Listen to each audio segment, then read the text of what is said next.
Longer spells of rain, temperatures on the cool side, particularly under the cloud and rain. And looking at the bigger picture, low pressure generally in charge of our weather through the rest of the weekend. Weather systems pushing through on quite a brisk westerly breeze as well.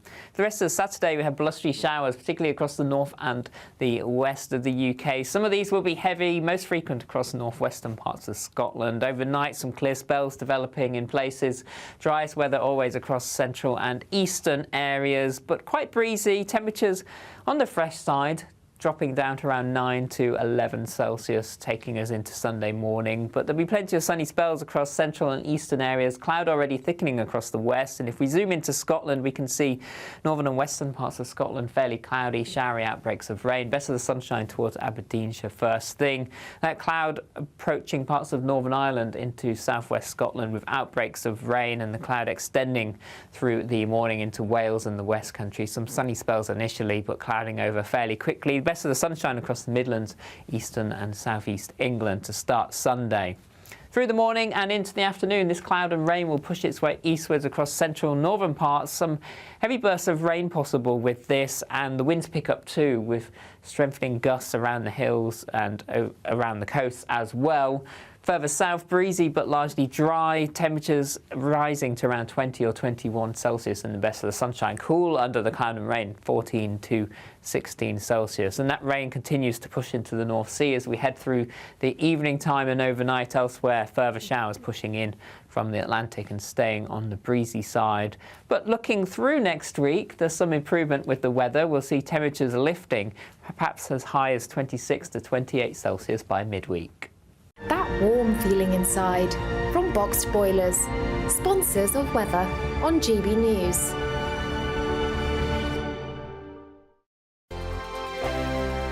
It's the final week to see how you could win an incredible £30,000 in cash. It's extra cash that could really make a difference to your coming year. You could find yourself on that holiday you've always wanted to take, buy that treat that always seemed out of reach, or just send some of those day-to-day financial stresses packing. Time is ticking. Get your entry in now. For another chance to win £30,000 in tax-free cash, text CASH to 63232. Text costs £2 plus one standard network rate message. You can enter online at gbnews.com/win. Entries cost £2. Or post your name and number to GB07, PO Box 8690, Derby DE1 9TT. UK only. Entrance must be 18 or over. Lines close at 5 p.m. on the 30th of August. Please check the closing time if listening or watching on demand. Good luck. Join me, Nana Akua, for an informative, interactive news programme with a difference. It's fun. It's true. You're not wrong. No one will be cancelled. Lovely. Join me from 3 p.m. every weekend, only on GB News, Britain's news channel. I'm Christopher Hope. From pop stars to politicians, I'll interview anybody in a pub who's got a political opinion. Join me every Friday on Spotify, Apple Podcasts, YouTube or gbnews.com, or wherever you get your podcasts. This is GB News, the People's Channel. I'm Patrick Christie's. Every weeknight from 9, I bring you 2 hours of unmissable, explosive debate and headline-grabbing interviews. What impact has that had? We got death threats and the bomb threat and so on. As time passes, she could have said Storm. You made my argument for me. My guest and I tackle the issues that really matter with a sharp take on every story. It went everywhere. Something practical could be done. I can become something different. Patrick Christie's tonight from 9 p.m. only on GB News, Britain's news channel.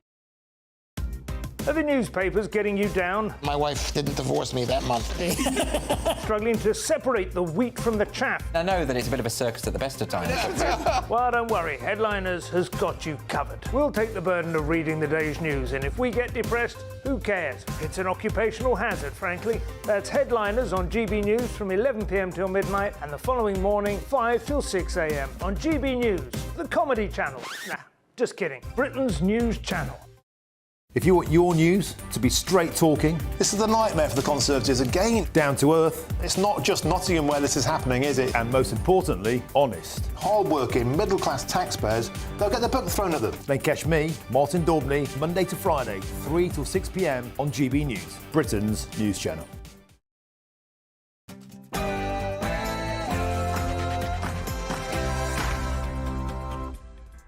Hello and a very warm welcome to GB News on your TV and on your digital radio.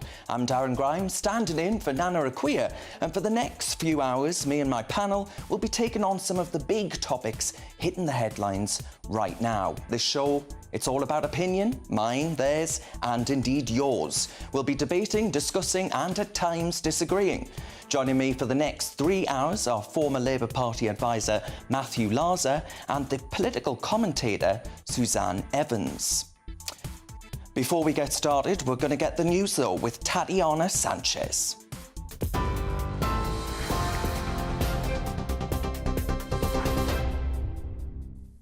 Darren, thank you very much and good afternoon. The top stories. In Germany, a 15-year-old has been detained in a possible connection to the stabbing spree last night that left 3 people dead and several injured.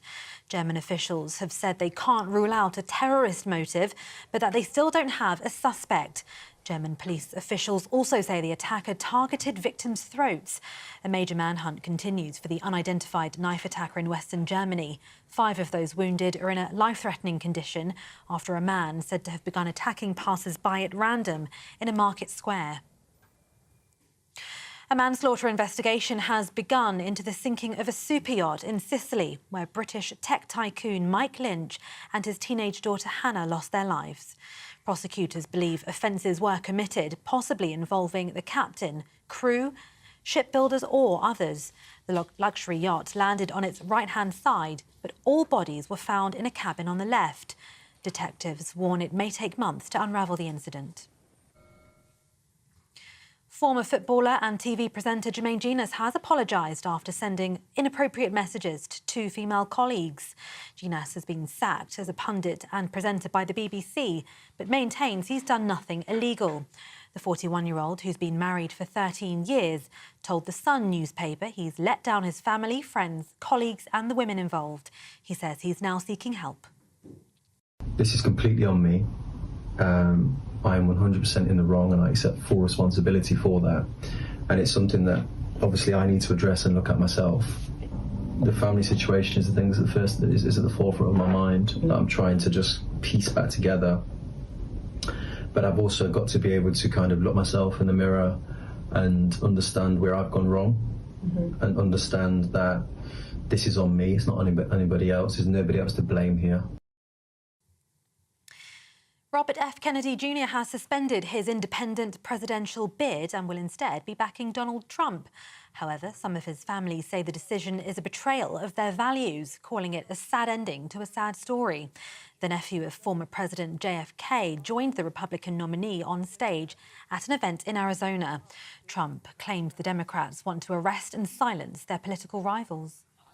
His candidacy has inspired millions and millions of Americans, raised critical issues that have been too long ignored in this country, and brought together people from across the political spectrum in a positive campaign grounded in the American values of his father, Robert Kennedy, a great man, and his uncle, President John F. Kennedy. And I know that they are looking down right now and they are very, very proud of Bobby. I'm proud of Bobby, you want to know the truth?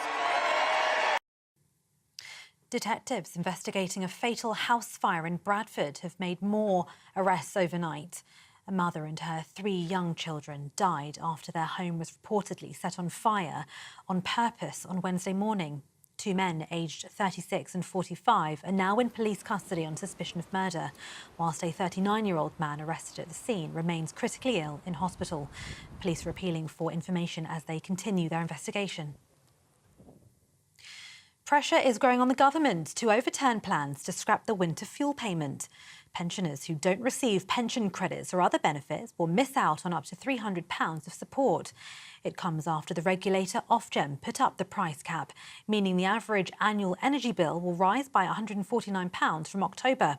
Former Prime Minister Rishi Sunak wants a vote in the Commons. And 2 stages at Leeds Festival will remain closed for the rest of the weekend after being damaged by Storm Lillian. Some fans are calling for refunds after several live acts were cancelled. Passengers across the northwest are also being encouraged to check trains, whilst Network Rail's response teams remove fallen trees from tracks. Meanwhile, the Met Office has issued a yellow weather warning across London, Kent and Essex. And those are the latest GB News headlines for now. I'm Tatiana Sanchez. More from me in half an hour. For the very latest GB News direct to your smartphone, sign up to News Alerts by scanning the QR code or go to gbnews.com/alerts.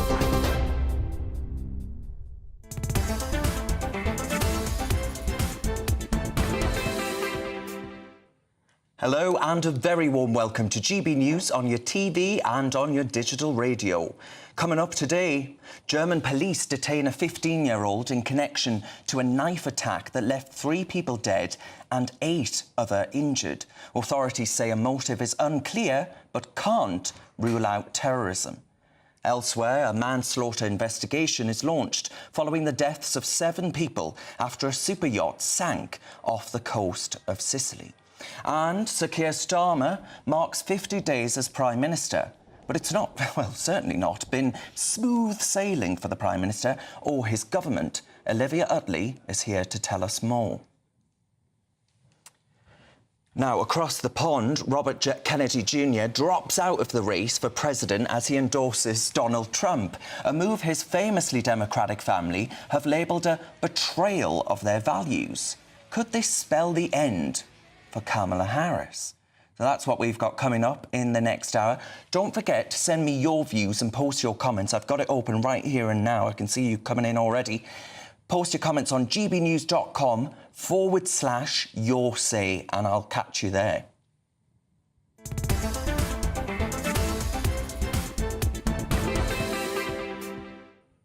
Now, to our top story. German police have detained a 15-year-old wanted in connection with a mass stabbing in Western Germany yesterday night.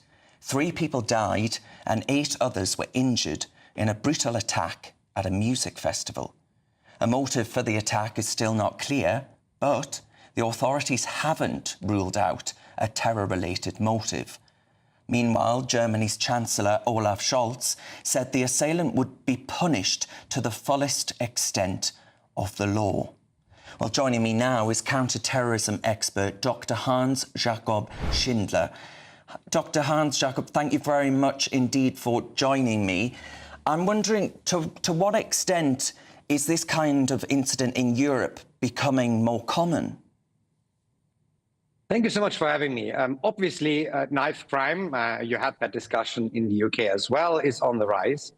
And of course, it is one of the systematics that both ISIL as well as Al-Qaeda are asking their supporters in Europe to conduct attacks with, because it is very, very, very hard for the security forces to prevent such attacks. There's hardly any communication beforehand, if there's any. And getting the weapon, a knife, is really not something that is very obvious or puts anyone in danger of being discovered. Yeah. Now, I mean, to what extent then would people across the continent going out to music festivals and all these other things, is there a real fear factor now? We had an incident, for example, at Wembley immediately after the attacks that were unmasked, or a potential attack, rather, in Vienna at the Taylor Swift concert. Now, a lot of people were scared, actually, saying they were fearful of going to Wembley to see Taylor Swift perform here in London. To what extent is this just becoming part and parcel of everyday life, a fear of what may happen at events such as these? The events last night and the events surrounding the Taylor Swift concerts in Vienna are very different. So in Taylor Swift's case, we are talking about an organized multi-pronged attack that was prepared with explosive devices. So this is the classic terrorism methodology that Al-Qaeda used all through the 1990s and early 2000s. The fact that terror organizations are now reverting to these more complex attempts, and there were multiple arrests in Germany and France and Belgium in the run-up to the European Union, the European Football Championship and the Olympics, the fact that they are now are able to do that is really an expression or the reaction to terrorist organizations in their key areas, Afghanistan, the Middle East, West Africa, having far more breathing space, because since 2019, we've subsequently reduced our military engagement in these areas. So, I mean, what steps would you be asking the Chancellor to actually look at doing moving forward then? I mean, what can Europe do? Because much of, certainly the inbox that's filling up right here, right now, people feel utterly helpless and powerless. When it comes to these very complex, extremely dangerous attacks, of course, the security forces have a proven track record of discovering those. We really got better in the last 20 years, partially because we have better methodologies, partially because international cooperation is much stronger. You've seen in the case of these Taylor Swift concerts, the tip came from the US authorities. When it comes to knife attacks, this is still the big problem. There's a discussion, even prior to this attack, in Germany, whether we could ban or should ban knives with a particular blade length from being carried in public. It remains a challenge when we are talking about, if this is a terror attack, a inspired terror attack, i.e. people radicalize online and then take a knife and just perpetrate these kind of murders.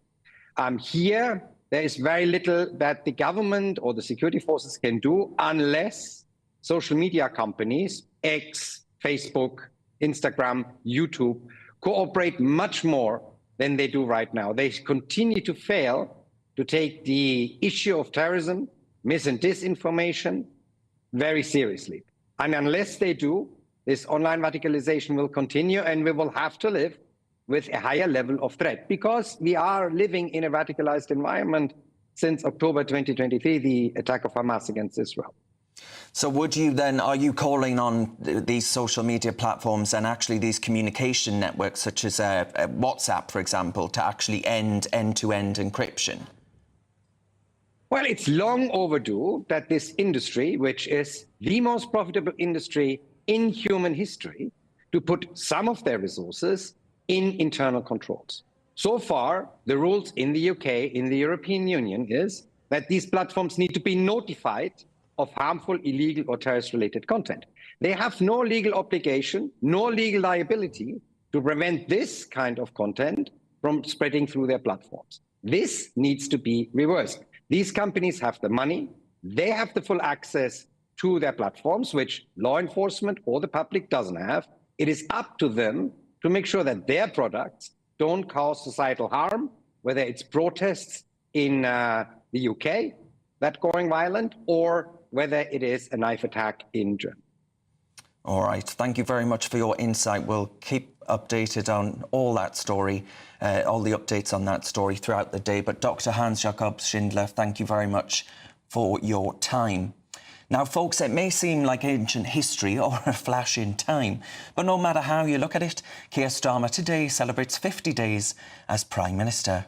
And what a busy 50 days it's been for the Prime Minister, with renewed pressure this week over his government's decision to scrap the winter fuel payments. God, many of you have been writing in about that. I can say that for free. Joining me to discuss this story is GB News political correspondent Olivia Utley. Olivia, I know you're not Mystic Meg, but were you to look in your crystal ball, do you think Rachel Reeves is going to have to U-turn on this? I think we might see a sort of half U-turn. I think over the next couple of weeks we'll hear Rachel Reeves either coming out and saying that she's going to play with the thresholds a bit, so more pensioners will receive that winter fuel allowance. Remember, it hasn't been scrapped altogether. It's just going to go over to a means-tested model, so only the poorest of pensioners will get it. We could see a redefinition of what the poorest of pensioners means, or we could see her delaying that policy move until perhaps the spring after this cold snap. Because at the moment, some people are saying it looks like sort of calculated cruelty. You take away that winter fuel payments just before the autumn begins, and exactly when Ofgem has said that it's going to raise its price cap, meaning that the average energy bill for the average household will rise by about 10%. Now, that puts the government in a really, really tricky position. Added to it looks as though Rachel Reeves didn't do an impact assessment of who would be affected and by how much. And that is actually possibly in contradiction with Labour's own 2010 Equality Act. The Act says that ministers must take due consideration to protected characteristics in the Equality Act, one of which is older age. So it could be that Rachel Reeves could get into legal trouble with this, ironically breaking one of Labour's own rules. Do you think there could be a legal challenge on the horizon? Well, we'll see how it goes. I don't think we're quite there yet, and it could be that, you know, Rachel Reeves has done some sort of impact assessment. There's a story in the Telegraph, and it's not completely clear the extent of how far Rachel Reeves went in terms of sort of checking how to mitigate these factors.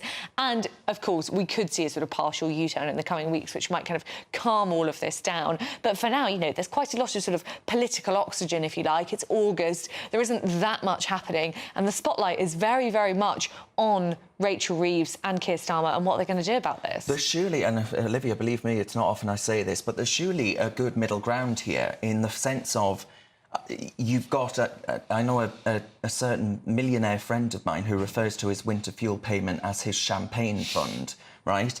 But there are millions of pensioners who do not use it as a champagne fund, who don't receive pension credit, and therefore wouldn't be eligible to receive these winter fuel payments going forward, because that's the mean tested element, isn't it?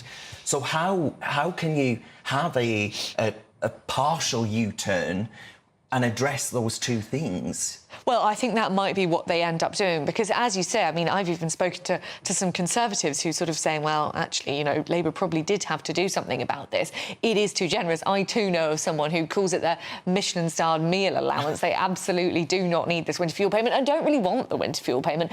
Plenty of pensioners who I know give it to charities like Age UK. So the idea of having it means tested might, in the long term, be a quite sensible one. But where the thresholds lie is what is so important, and it could be that on reflection, and perhaps having done one of these sort of risk mitigation exercises, Rachel Reeves will change those thresholds and will mean that more people can access that winter fuel allowance. The problem is that the way she's done it is relatively straightforward. If you're on pension credit, then you get it. If you try and sort of cut it a different way and try and change the thresholds, then you could end up in a situation where you have so many civil servants working out who's entitled to it and who isn't, so much budget going on the calculations behind it, that you end up spending more than you would have done if you'd just given it to everyone. So how then have we ended up in a scenario in which there are so many pensioners that don't know they are eligible for pension credit, who are struggling out there, who will, you know, this winter perhaps say, I'm not going to turn the gas boiler on for as long this winter because I'm a bit scared of getting that old bill at the end. So how have we ended up in a scenario in which those that have struggled with inflationary pressures don't know what they're entitled to? Well, I think one problem is, and we haven't yet heard that much from the government about this, but the fact that obviously everything has become so digitalised in the last sort of 5-10 years. We often talk about it on GB News in terms of cash. You know, older people often actually rely on bank branches because they don't do online banking. It's a sort of anathema to them. And I think that, you know, we are talking about much older people here. I'm sort of generalising a little bit, but we know that it's older people who struggle the most with the transition away from cash. And I think something similar could be going on here. You know, the easiest way to find out about your sort of pension entitlements, etc., is online. And more we're seeing the civil service departments that deal with inquiries about this over the phone being sort of hollowed out. You know, there was that conversation about HMRC closing for 6 months of the year because everyone can do their tax returns online. Not everyone can do everything online, and I think that could be a big part of the problem. Believe me, you know, I wouldn't say I'm technically illiterate. No, I'm only 30. I'm not technically literate. Exactly. You know, it's an absolute nightmare. So, I mean, are we going to end up ultimately in a scenario in which it could mean that if they go ahead with this proposal to get rid of the winter fuel allowance, that actually they do, Olivia, end up spending more money on the bureaucracy of it than actually the savings that would be made to supposedly fix this Tory black hole that was left, that £22 billion we've heard so much about from Rachel Reeves? Well, I mean, I think that is a really good question, because the way Rachel Reeves has done it at the moment, it would save quite a lot of money. But if she feels the pressure to do a sort of semi-U-turn, and well she might, which there is from her own party, and this is across the political spectrum, there is outrage about this. You've got the Conservatives wanting to table an early day motion. That's basically a parliamentary mechanism to force a conversation about it in the House of Commons. Then you've got people like John McDonnell, Jeremy Corbyn's shadow chancellor, who's now been suspended from the Labour Party, but was a Labour MP until very recently. He's calling on Rachel Reeves to change her mind too. So there is a lot of political pressure coming from all sides. You might think that, given that Keir Starmer has just won this enormous majority, it doesn't really matter. He can just push through whatever unpopular policy he likes. But that isn't quite true, because although he did have this huge parliamentary majority, his vote share wasn't that high at all, and his personal popularity ratings aren't great either, which means that Labour MPs feel empowered to sort of rebel against him. And so you could find yourselves in a situation where, you know, you've got Labour MPs pressing down on Keir Starmer and Rachel Reeves. Rachel Reeves ends up doing a sort of half U-turn, which could be the worst of both worlds, because, as we say, you know, we're not known for our kind of nimble state, the quick way of doing things. We're not particularly efficient. Could be you're spending so much money on the bureaucracy, you lose cash overall. And, you know, there are a lot of our viewers, Olivia, who are saying he made a promise not to do this and he has gone ahead and done it. So, you know, so much for them restoring trust in politicians. So there is a lot of anger out there. So maybe we'll see a U-turn, who knows. But, Olivia, thank you for being my Mystic Meg of the day. I do appreciate it. That's our political correspondent, Olivia Utley. Folks, you're with Darren Grimes on GB News, on your TV and on digital radio. Coming up, Starmer has faced widespread criticism on several key issues during those first 50 days as Prime Minister. But have the British public already lost faith in him? We'll be debating that very question next. This is GB News.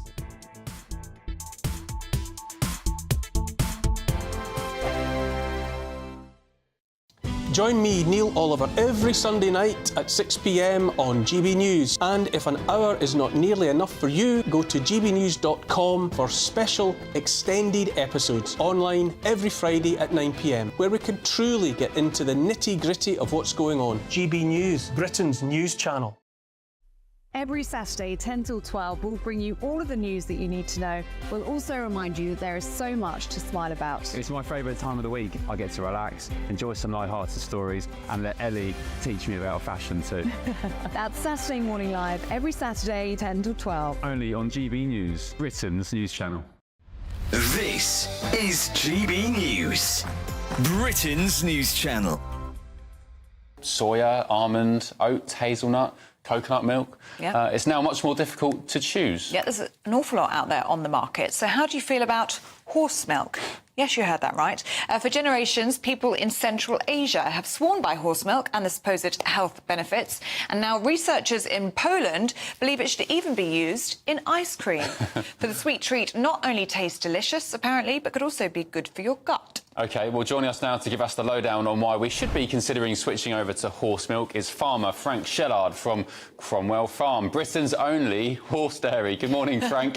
Look, you're an expert on all things milk. You've even written a book on it. Is horse milk good for you? How does it compare nutritionally, first of all, to cow's milk? I think the big difference is, just to make the point from the very start, cows, sheep and goats and all those other alternative milks have got 4 stomachs.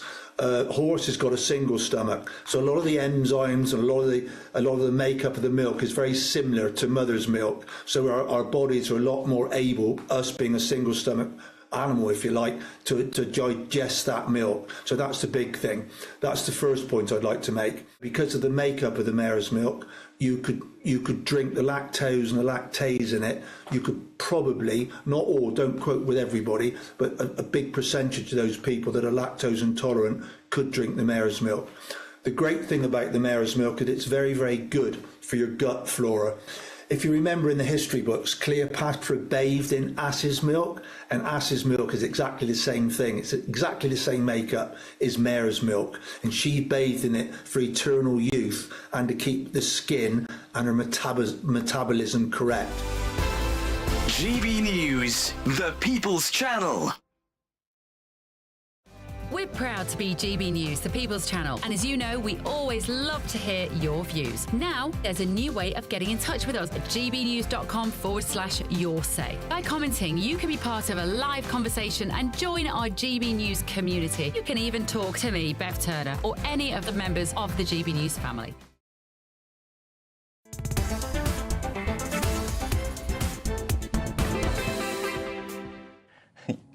Hello and welcome. You're with me, Darren Grimes, on GB News, on TV and on digital radio. Now, my friends, it's time for the Great British Debate this hour, and I'm asking, has Starmer lost the British public already?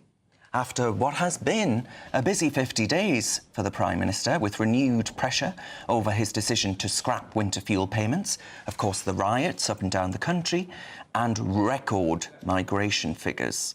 So for the Great British Debate, I'm asking, has he lost the British public already? Joining me now is political commentator Suzanne Evans and former Labour Party advisor Matthew Larser.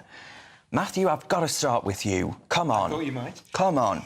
How are you going to say that things are going well 50 days on? I mean, it's a bit early for things to be looking this peaky, is it not? No, I mean, I don't think things are necessarily going wrong. I mean, obviously, it's been a very challenging 50 days because we had the riots and the disorder which nobody could have predicted, and that clearly wasn't the responsibility of the government. I think the government did a very good job in quelling those, nipping those, thankfully, in the bud at an early stage. I mean, the controversial things like the taking away of the winter fuel allowance are really tough decisions, but the government is right to get the tough decisions in early. It's right to acknowledge that the country is broke and that the Tories have left the country in a terrible state. And, you know, on issues like prisons, they're taking the hit. There's an interesting article in the Telegraph today, a big write-through of Rishi's campaign and why he went early, had the election in July. And one of the reasons was they didn't want to be presiding. They knew this was going to happen in the prisons, even without the riots. So, you know, talk about an inheritance. But, yeah, I mean, it's not going to... there's never going to be a honeymoon in such a situation, and I think the government's doing well. But clearly, it's got to keep, it's got to keep winning public confidence back in it. The party conference in a few weeks will be a big moment for Keir. I mean, where I do agree with that the Tories have been utterly negligible in their inability to actually build prisons. I mean, you could have seen this coming, surely, Suzanne, right? You don't have to have a crystal ball. No, absolutely not. I'll certainly give Matthew that one, that's for sure. The Conservative legacy that Labour have taken on is absolutely horrific. You know, the Conservatives, as far as I can tell, what did they actually achieve in the 14 years they were in power? Very, very little. They got Brexit done, but only then, in a very, not in a very good way. Brexit half done, really, not fully done, that's for sure. But I think we look at the way in which Keir Starmer has slipped so massively down the opinion polls, from sort of a plus 28 rating down to a minus 6 rating in terms of his popularity now. It is astronomical, the disastrous last 6-7 weeks that he has had. And you talked about the riots, Matthew. My view is he actually made things worse. I remember after the Black Lives Matter riots, which we were all horrified at, he went down on one knee and said, "Oh, I have sympathy, I know how you feel." Totally different approach to the riots here. He labelled anybody basically who didn't vote Labour or is opposed to mass uncontrolled immigration as far right. I think he actually fuelled the flames there instead of, actually stopping them and doing what he should have done, which was say, look, I understand your concerns. Let's talk about this. For goodness sake, stop rioting, because nobody wants riots. So, yeah, it took on a bad Conservative legacy, but the way now they're trying to blame the Conservative government for everything isn't washing with the public either, because it's pretty obvious that they, for instance, Rachel Reeves talking about how I inherited this terrible 22 billion black hole, but that's OK. I'm going to give everybody a massive pay rise in the public sector and increase that black hole by 5.5 billion. Just doesn't wash. You know, I got on the train to come down here to be with you for the next 5 hours. I hope viewers are in for a treat. And I had to get an earlier train, Matthew, because the train drivers had said, it's a bank holiday weekend, sod this, I'm off. I don't know if I can say that at this hour. I do apologise if anyone's offended by that. And I thought, this is obscene, this is absurd. massive payouts, bungs for your trade there's one union particular on fat cats. LNER, which are on the East Coast route. There is still a continuing dispute, which is actually about a separate issue. But they should settle. I would say to But they should get paid on performance, though, Matthew, not because the Labour Party needs to keep their trade union fat cats. Well, remember that. I mean, ASLEF, the Trade and Drivers Union, is affiliated to the Labour Party, but of course the junior doctors certainly aren't, and the teachers certainly aren't. So, and which is a large part of which the people party do you think they voted for? Well, I mean, doctors historically have all voted Tory. I think that has changed over the last decade or so. But I mean, certainly the BMA was no friend of the Labour Party historically. We opposed the setting up of the NHS. What I would say is, I don't agree with Suzanne on the riots. I think that Keir was right in the very early stages to say there was clear far-right agitation. He wasn't labelling anybody's word about immigration far-right. I think you're right, though. He does need to address concerns about immigration in his speech going forward, and as they unveil policies on migration. I mean, one of the things the government's talked about doesn't get as many headlines, but it has done work on already. Liz Kendall is at the forefront. It's getting British people into job vacancies and trying to tackle the drop in the percentage of the workforce who are in work. That takes time. Well, Angela Rayner is backtracking on her vow to let British people sort of jump the housing queue, if you like, and make sure they get houses first. And I'm sorry, this is a little bit off track, but there's one thing I can't let go without being said here. LNER, you mentioned, that is a nationalised rail company. So by the Tories. It doesn't matter. The fact is, Keir Starmer, the Labour Party, wants to nationalise the whole thing. But this is the one that's not working now. I think that's something... They got rid of Virgin on that route, right, which was making £1 billion in profit, and replaced it with LNER, the state-owned company. And guess what? It's making a loss. Yeah, and I mean, the issue as well is one of the reasons is under the LNER tried to undo the minimum service standard. The only company that did it, with the Tories introduced this law where public services management could impose a minimum standard on the unions. It tried it, and the unions are still making them pay a price for it. So hang on then, going back to that initial question that we asked then, June has written in, and June says, what's more worrying is that Labour has done this without caring about this protected group, i.e. pensioners, and the consequences for this group. It begs the question, what else are they capable of?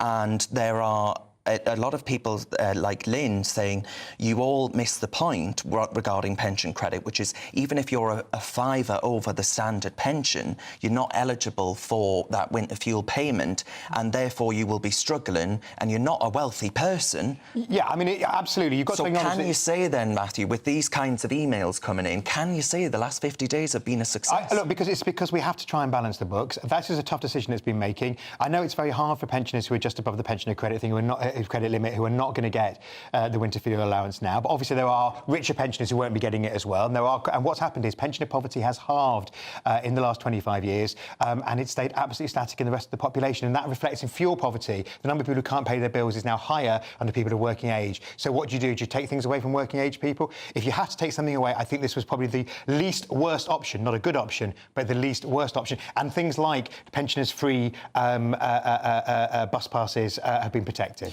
I can think of a few ways to save a few billion, can't you, Suzanne? I could think of 1,000,001 ways to save money without removing the winter fuel allowance. Now, whether you agree with it or not, and you make a very good case about the fact that, of course, it goes to very wealthy pensioners, the fact is they promised before the election that they would not do it. They criticised the Tories for allegedly thinking about doing it. So it's a rank hypocrisy here, and that, I'm afraid, is what we are seeing. It's to pay for the black hole that they didn't know about. The black hole that they did know about. Because they knew about some of. Rachel Reeves was Chancellor for long enough. If she didn't know what the books was going on in the books, not given the fact that look at how so in the Labour Party is with the civil service, and putting some of their cronies now into civil service positions. I don't buy it. That girl worked at the Bank of England. She was Shadow Chancellor for a very long time. She had the ear of the Office for Budget Responsibility. She wants to give the Office for Budget Responsibility more powers. And now she's saying, but you didn't tell me.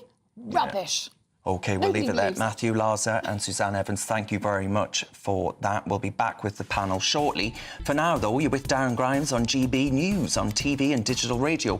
Coming up, Robert Kennedy Jr. dropping out of the race for president and endorsing Donald J. Trump. What does that mean for Kamala Harris? First of all, though, we're going to get your news headlines with Tatiana.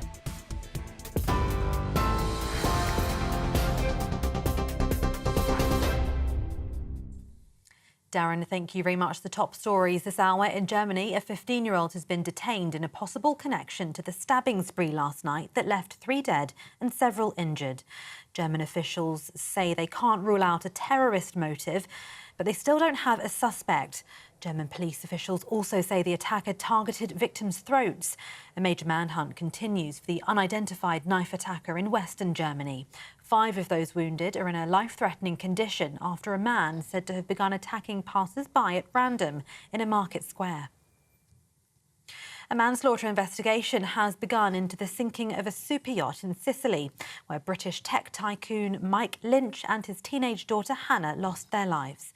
Prosecutors believe offences were committed, possibly involving the captain, crew, shipbuilder or others.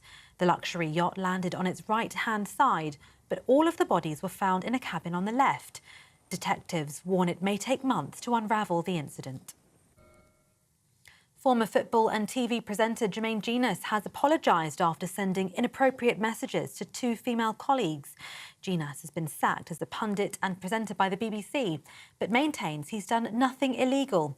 The 41-year-old, who's been married for 13 years, told the Sun newspaper he's let down his family, friends, colleagues and the women involved. He says he's now seeking help. And pressure is growing on the government to overturn plans to scrap the winter fuel payment. Pensioners who don't receive pension credits or other benefits will miss out on up to £300 of support. It comes after the regulator Ofgem put up the price cap, meaning the average annual energy bill will rise by £149 from October.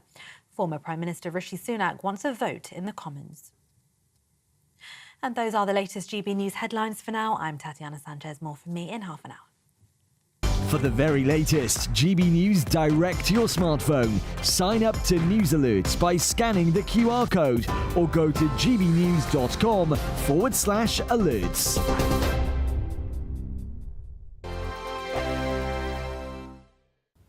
Hello there, welcome to your latest GB News weather from the Met Office. It remains changeable over the next 24 hours. Further showers and longer spells of rain, temperatures on the cool side, particularly under the cloud and rain. And looking at the bigger picture, low pressure generally in charge of our weather through the rest of the weekend. Weather systems pushing through on quite a brisk westerly breeze as well. The rest of Saturday we have blustery showers, particularly across the north and the west of the UK. Some of these will be heavy, most frequent across the northwestern parts of Scotland. Overnight, some clear spells developing in places.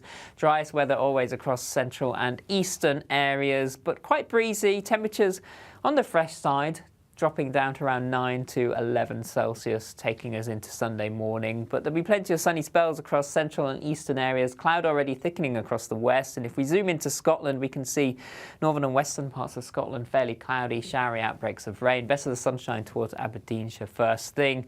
That cloud approaching parts of Northern Ireland into southwest Scotland with outbreaks of rain, and the cloud extending through the morning into Wales and the West Country. Some sunny spells initially, but clouding over fairly quickly. Best of the sunshine across the Midlands, eastern and southeast England to start Sunday.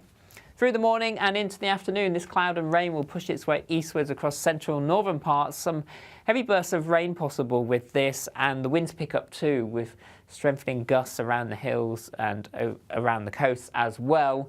Further south, breezy but largely dry, temperatures rising to around 20 or 21 Celsius in the best of the sunshine. Cool under the cloud and rain, 14 to 16 Celsius. And that rain continues to push into the North Sea as we head through the evening time and overnight elsewhere. Further showers pushing in from the Atlantic and staying on the breezy side. But looking through next week, there's some improvement with the weather. We'll see temperatures lifting, perhaps as high as 26 to 28 Celsius by midweek.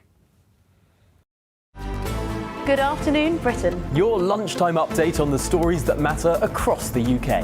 From breaking news and insightful analysis, inspiring stories and lively debates. You're comparing yourself to a former Prime Minister. Which is it? Stay informed, stay updated, stay entertained. I just don't know how anyone would not want to be there. Every weekday from midday. We are Good Afternoon Britain, only on GB News. Britain's news channel. Join me, Camilla Tominey, for a frank and honest discussion with those in power that cuts through the spin and gets to the heart of the issues shaping our nation. You haven't confirmed that you want to stand as leader, but you haven't ruled it out either. This report basically says that he's not fit to stand trial. Is he indecisive? Incompetent? I deliver the dose of reality Westminster needs. That's the Camilla Tominey Show at 9:30 every Sunday on GB News, the People's Channel, Britain's news channel.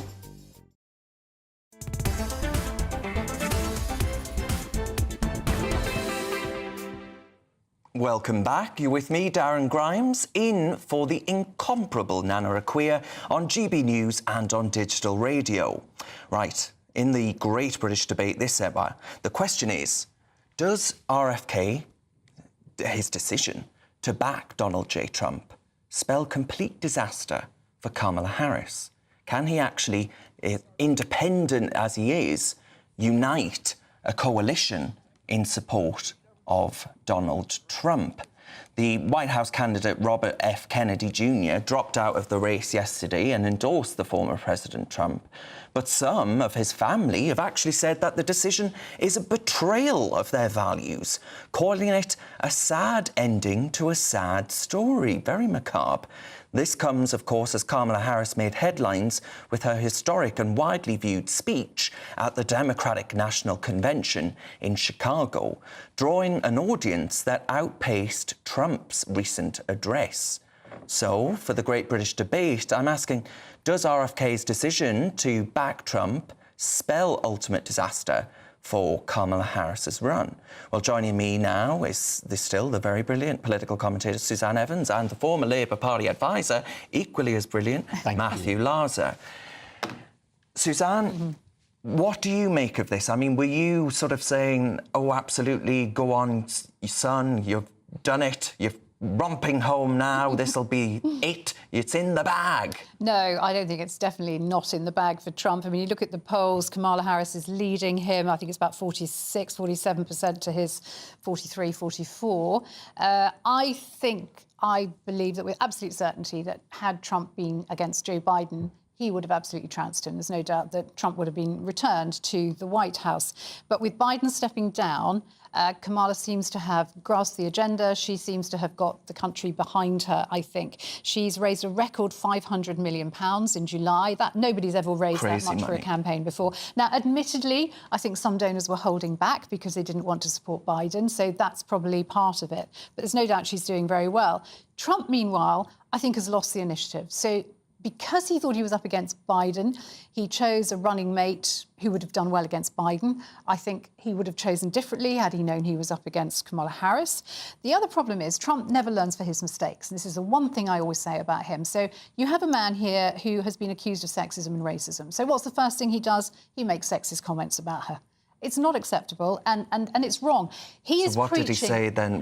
He's just generally generally calling her stupid, just generally making comments about the way she looks. You know, it's not acceptable. But hang on, the stupid comment, you know, you could argue Joe Biden's a bit of a short plank himself, right? Well, maybe, but this is a man who has got a particular reputation.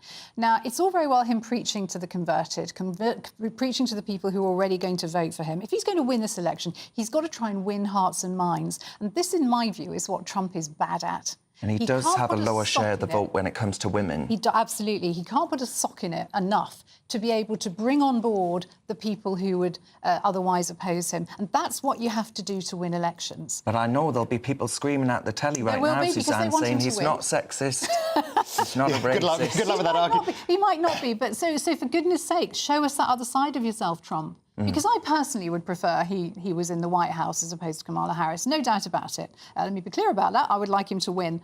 But he's not actually at the moment playing a winning game. Matthew, what's the world going to look like under Kamala Harris? Because, I mean, it ain't gone too great over the last 4 years of Joe Biden. You've got a record number of jobs in America. You've got the stock market closing at a record high again this week. You've got the head of the Federal Reserve Bank saying that he thinks it's going to be an interest rate cut at the next meeting in a few weeks' time. Look, I mean, I think I agree, apart from the conclusion, because I want to see Kamala win, I agree absolutely with Suzanne's analysis. And I think you're absolutely right, Darren, about the problem with female voters, because female voters, not only do the Democrats have an advantage, which has grown as Kamala's been the candidate, but also female voters vote in bigger numbers. The percentage of women who turn out to vote is higher. So you don't want to get on the wrong side of what they call the soccer moms, the suburban mums raising families, sort of, who are the sort of key swing group in American politics. And I think, I mean, the truth of the matter is we wouldn't have predicted this, that Kamala would get the nomination, the party would unite, and that she has, in a way, learnt the lessons, I think, from Hillary Clinton, and she hasn't put her foot wrong. So she's not making it all about... Well, she hasn't said anything. That's how she's not put her foot wrong. Yes, she needs to do some TV interviews. She needs to do a press conference, absolutely. But, you know, what Hillary Clinton's campaign was all about breaking the glass ceiling. It was all about her being a woman, whereas Kamala has kind of avoided the identity politics thing, and she's avoided criticising voters. And I think Tim Walsh is a great choice as Vice President, because his folksy style is a good contrast. You know, when she... obviously, Kamala Harris is the first female and black nominee for any party. Now, a lot of people are saying, well, hang on a minute, because some have argued that that means it's a slam dunk for the black vote and for ethnic minority vote. But actually, the Hispanic vote and the black vote for the Republican Party has been on the up of late. So you can't, the left can't, a bit like in this country, I think she isn't taking it for granted. Yeah, I don't think she's taking it for granted. I think that's why it's good that she has been talking more about her record as a prosecutor in LA. Well, she banged up a lot of black people, didn't she? Absolutely, which does have, you know, political consequences as well. She's seen as being quite hard on law and order by some people. But I think what she's doing is running on her record and not making it all about... I mean, there were at the Hillary convention, there were lots of those Rose of the Riveter T-shirts and, you know... And you can understand people's excitement about a female candidate for president, but making it about your record and what you're going to do is what we need to do. And we're right, we need to hear more about what she's doing. Depends on the female, I would argue. They're not Mrs T, Suzanne, are they? They're not Mrs T, no. Oh, Mrs T. I have to say, I think I'm one of those people... Thank goodness. Who probably didn't appreciate her as much when she was alive as I do now. I think with hindsight, you know, she was undoubtedly one of our best prime ministers ever, no doubt about that. So, yeah, it's interesting. We'll see what happens. But they can't take it for granted, you know, playing that sort of on the sort of immutable characteristics and identities. They can't do that, can they? Absolutely not. You know, I was actually personally very pleased when Obama was made president, because I thought it was great to have a black president of the United States, given their appalling racist history. I thought that was great. This is slightly different. I think, you know, she's a woman, she's black. She wouldn't be my first choice, as I've said before, but she certainly can't take that black vote for granted. I've never thought you can take the black vote for granted, ever since it was back in the 1990s. I was getting a taxi home one Saturday night. A black taxi driver told me he was voting for the BNP. I was gobsmacked. I said, are you mad? You know, you can never take these things for granted. How people vote and why they vote is something that none of us really Indeed. I think the left is waking up to that. Yeah, you shouldn't take anybody for granted, absolutely. All right, thank you very much to the two of my panellists there. That's Matthew Laza and Suzanne Evans. We'll be back shortly. Now, the royal biographer, Angela Levin, will be joining me in the studio to talk all things royal, including, will Netflix drop Harry and Meghan from their streaming service?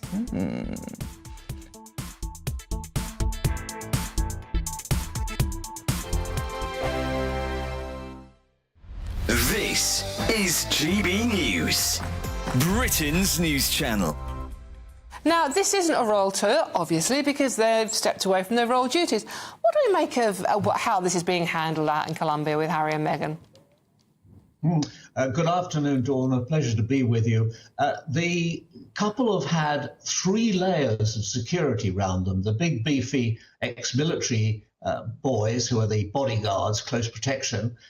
Then there's the outer circle of uniformed police, and then mingling in the crowds, undercover police spotting any trouble. And they've been travelling around the country in a convoy of bulletproof cars with a couple of ambulances in the convoy. When you look at this tour, and as you say, it's the Do It Our Way semi-royal tour of Colombia, the Sussexes in South America. What you can say is the star of the show has definitely been Meghan, and there we see her. She's been wearing many thousands of pesos worth of outfits while she's there, smiling, as you can see, all the time. I mean, she is very much to the palace born, and this is the greatest role she's ever played, and she's playing it to the hilt. I must say that the prince, sometimes he looks a little bit doubtful, a little bit diffident, but then he warms up when he meets the children or he meets the wounded veterans who will be taking part in his Invictus Games.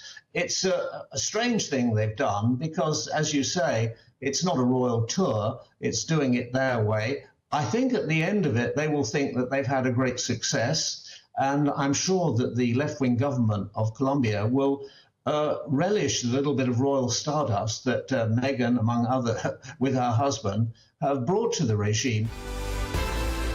GB News, the People's Channel.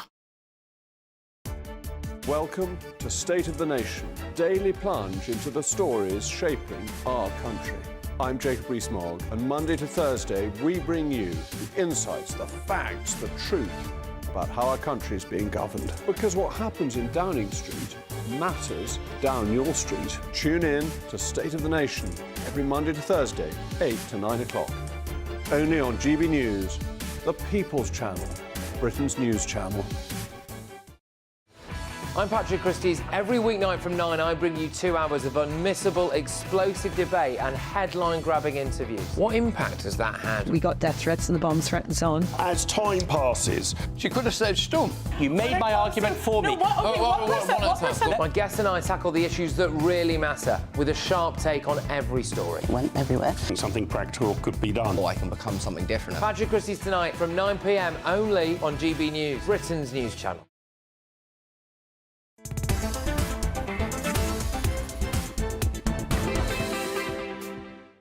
Welcome back. Thank you very much for your company. I'm just reading one of your messages there, and Susan has not held back. Susan says, Darren, if Rachel Reeves wanted to save money, then maybe she should stop Miliband sending that £11 billion to Africa for this nonsense climate change. I hope she's put money aside for all the pensioners who may die of hypothermia this winter. Not holding back at all. Keep your views coming in. I love them. I'm reading them all. Now, though, we're going to discuss something going on in the royal household. There's always something going on in the royal household. This week has been absolutely no different. Each Saturday, this show, Nana goes through a rundown to give you the latest from inside the royal household. And who better to do that than the royal biographer Angela Levin, who joins me now. Angela, thank you very much for your company, as ever, looking glamorous. Harry and Meghan's visit to Colombia, because I spoke to you about this, I remember, before they went, and we were worried about how this could turn into a diplomatic nightmare for the British Foreign Office. Did it? Well, I don't know if it has yet, but I'm sure it will. The key to what was being very, very difficult to understand or to accept was that Harry was asked if he would apologise about the slaves, right? Now, he hasn't any standing to do that. No. If by any chance he does, or he did, we can't tell because they didn't have any sound. You couldn't hear, actually, very much. They stopped it. I imagine Meghan wanted to keep control and Harry didn't want any journalist to know exactly what he was saying. They deliberately turned down the volume? Yes, not just turned down, there was no volume. There was no sound. So you couldn't actually find out what they were doing. But this was asked, it was heard, and you don't know what he said. Now, if he wants to take on that and say something about it, I mean, it's going to be very, very difficult for the king. First of all, it's Colombia was a Spanish. Yeah. So nothing to do with the British. Nothing to do with the British. And also that in 1864, Queen Victoria's husband, Prince Albert, apologised on behalf of everybody for what had happened. So we have actually done that. Indeed. And I think it's very dangerous if he starts bringing that up. Back in the day, a lot of money, taxpayer cash, on the Royal Navy defeating the transatlantic slave trade, for example, right? So, you know, getting involved in this would be a total nightmare for the royal family. But, Angela, could Netflix ultimately drop Harry and Meghan? Have they been a success story for them? They had that documentary series, of course. Yes. Would that have been a revenue raiser? Because a lot of people watched it. The one that was 6 episodes. Yes. Full of grumbles and grouses. And Beyonce. And, yes. That did phenomenally well, but nothing else has. Meghan found a book called Pearl about a girl who wanted to become strong. It was going to be a sort of a girl who was just like Meghan. That they dropped that. they're not really keen on her cooking or Harry doing polo. Or her jam. On her They jam. don't like her They jam. might missed out the jam. So it's not original enough. No. And in any case, in asking for if it can go ahead, technically, they have messed up completely because they haven't done it properly. And so it won't be until next February, the earliest, that they can do anything. And Netflix is fed up, and they've got lots of other things on their line that they can do. And I think they're not going to renew the $100,000 to keep them going. So hang on, that's the Spotify deal, that's the Netflix deal. These are the trinkets that would keep their independent lives viable financially. What's going to happen? I mean, what will they be doing there? Well, I think Harry Is Meghan going to be selling her jam on CBS or something like that? Harry will try and get some money out of the King. Do you think? Maybe that's the reason. I'm not sure, but maybe that's the reason they now want to come in and see him. But also, if they keep going on these trips, they get paid there. All right. Angela, thank you very much for that. We're going to take a break now. Thank you for that insight. We're going to go to the weather now and see what it's like out there. Looks like things are heating up. Boxed boilers, sponsors of weather on GB News.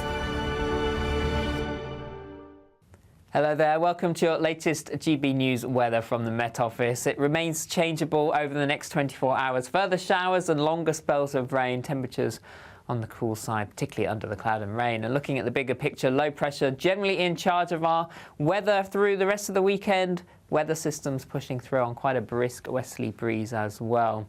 The rest of Saturday we have blustery showers, particularly across the north and the west of the UK. Some of these will be heavy, most frequent across northwestern parts of Scotland. Overnight, some clear spells developing in places. Driest weather always across central and eastern areas, but quite breezy. Temperatures on the fresh side, dropping down to around 9 to 11 Celsius, taking us into Sunday morning. But there'll be plenty of sunny spells across central and eastern areas. Cloud already thickening across the west. And if we zoom into Scotland, we can see northern and western parts of Scotland fairly cloudy, showery outbreaks of rain. Best of the sunshine towards Aberdeenshire first thing. That cloud approaching parts of Northern Ireland into southwest Scotland with outbreaks of rain, and the cloud extending through the morning into Wales and the West Country. Some sunny spells initially, but clouding over fairly quickly. Best of the sunshine across the Midlands, eastern and southeast England to start Sunday. Through the morning and into the afternoon, this cloud and rain will push its way eastwards across central and northern parts. Some heavy bursts of rain possible with this, and the winds pick up too, with strengthening gusts around the hills and around the coast as well.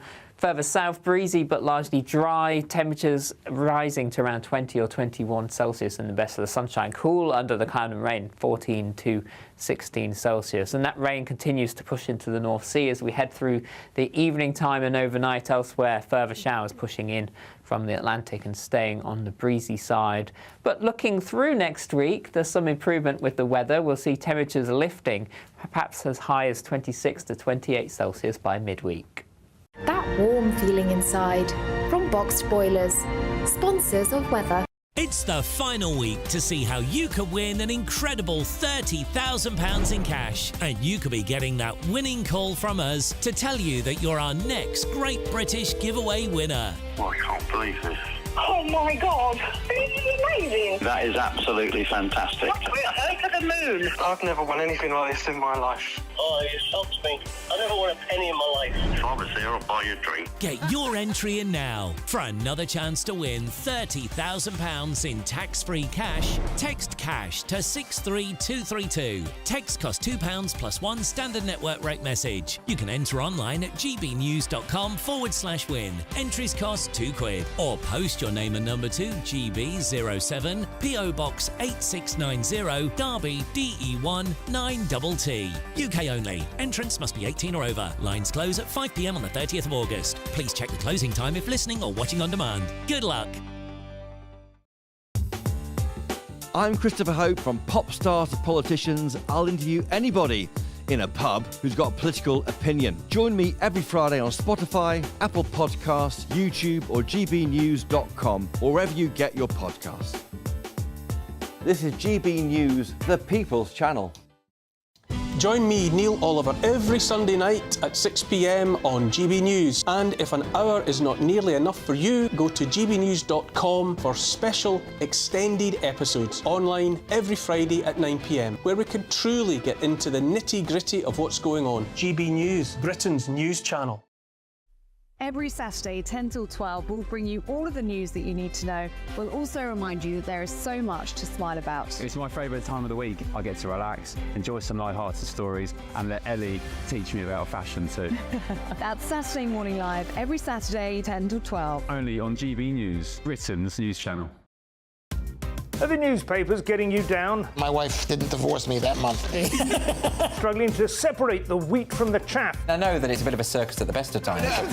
Well, don't worry, Headliners has got you covered. We'll take the burden of reading the day's news, and if we get depressed, who cares? It's an occupational hazard, frankly. That's Headliners on GB News from 11 p.m. till midnight, and the following morning, 5 till 6 a.m. on GB News, the comedy channel. Nah, just kidding. Britain's news channel.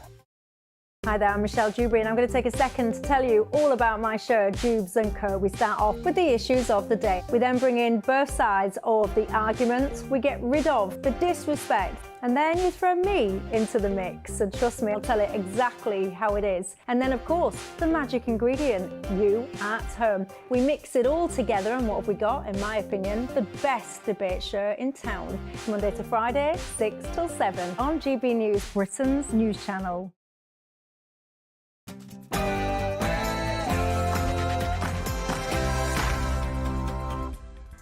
Hello and welcome to Nana Akua with me, Darren Grimes, in for Nana Akua. Next up, we're going to have all the latest on the tragic stabbing in Germany and a whole host of other bits and bobs. Now, the news is going to come up after all of the topics that we've got coming up, but don't forget, this show is about opinion. It's about my opinion, it's about their opinion, and it's about your opinion. Do send it through. We'll be debating and discussing, and, well, some disagreeing, but no one will be cancelled. We've got Matthew Larza and Suzanne Evans still in with us. But before we get started, folks, it's the news with Tatiana Sanchez.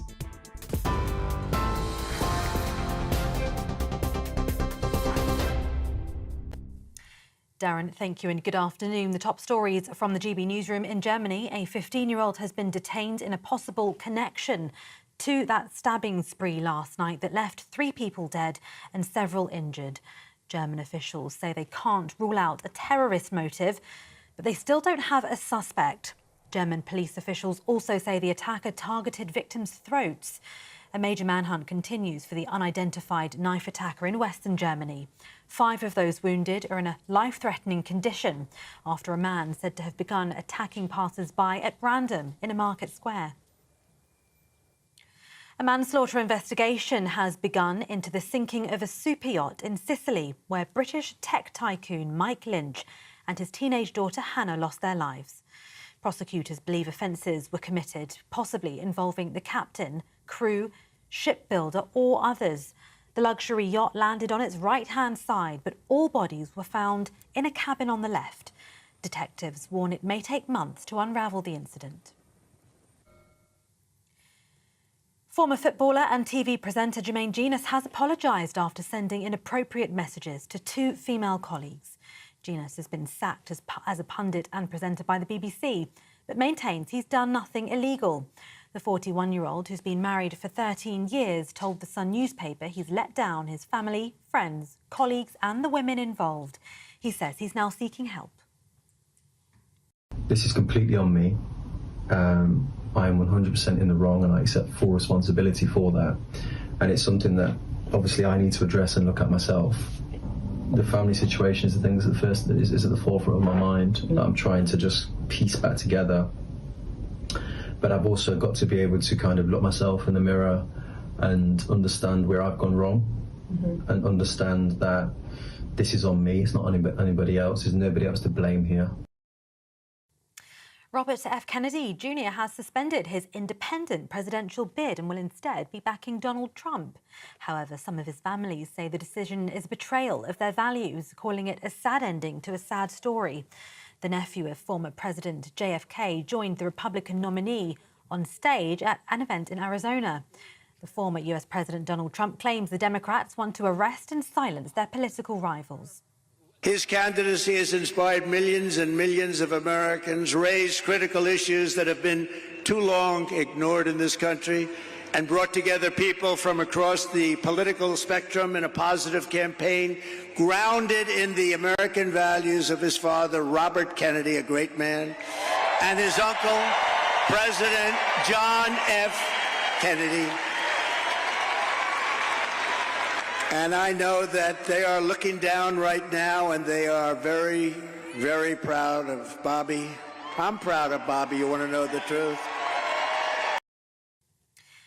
In other news, detectives investigating a fatal house fire in Bradford have made more arrests overnight. A mother and her 3 young children died after their home was reportedly set on fire on purpose on Wednesday morning. 2 men, aged 36 and 45, are now in police custody on suspicion of murder, whilst a 39-year-old man arrested at the scene remains critically ill in hospital. Police are appealing for information as they continue their investigation. Pressures growing on the government to overturn plans to scrap the winter fuel payment. Pensioners who don't receive pension credits or other benefits will miss out on up to £300 of support.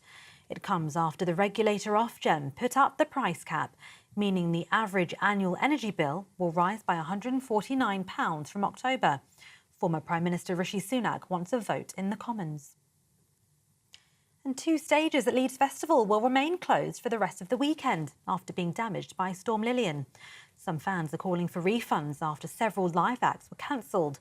Passengers across the northwest are also being encouraged to check trains whilst Network Rail's response teams remove fallen trees from tracks.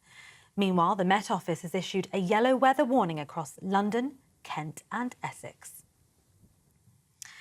And those are the latest GB News headlines. For now, I'm Tatiana Sanchez. More from me in half an hour.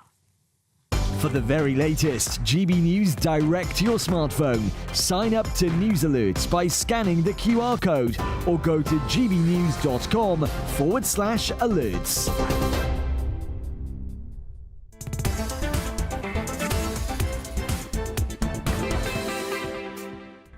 Thank you very much, Tatiana. Now, as you can see, it ain't Nana Akua. No one can stand in for Nana, but I'm going to try my best. I'm Darren Grimes, and folks, before we get stuck in to more debate, we've got, coming up today, German police detained a 15-year-old in connection to a knife attack that left 3 people dead and 8 others injured. Now, the authorities are saying that a motive is unclear, but can't rule out terror. A manslaughter investigation is launched following the deaths of 7 people after a super yacht sank off the coast of Sicily. Gas prices and electricity prices are set to rise by 10% in October. So I'm asking the question here, will Ed Miliband's net zero drive really bring down your bills? And Manchester Police won't be taking part in Pride, with officers ordered not to decorate their uniforms to maintain professional standards. The question here, folks, is should police take part in local Pride parades? That's all coming up in this next hour. Send in your views, please, and post your comments by visiting gbnews.com/yoursay.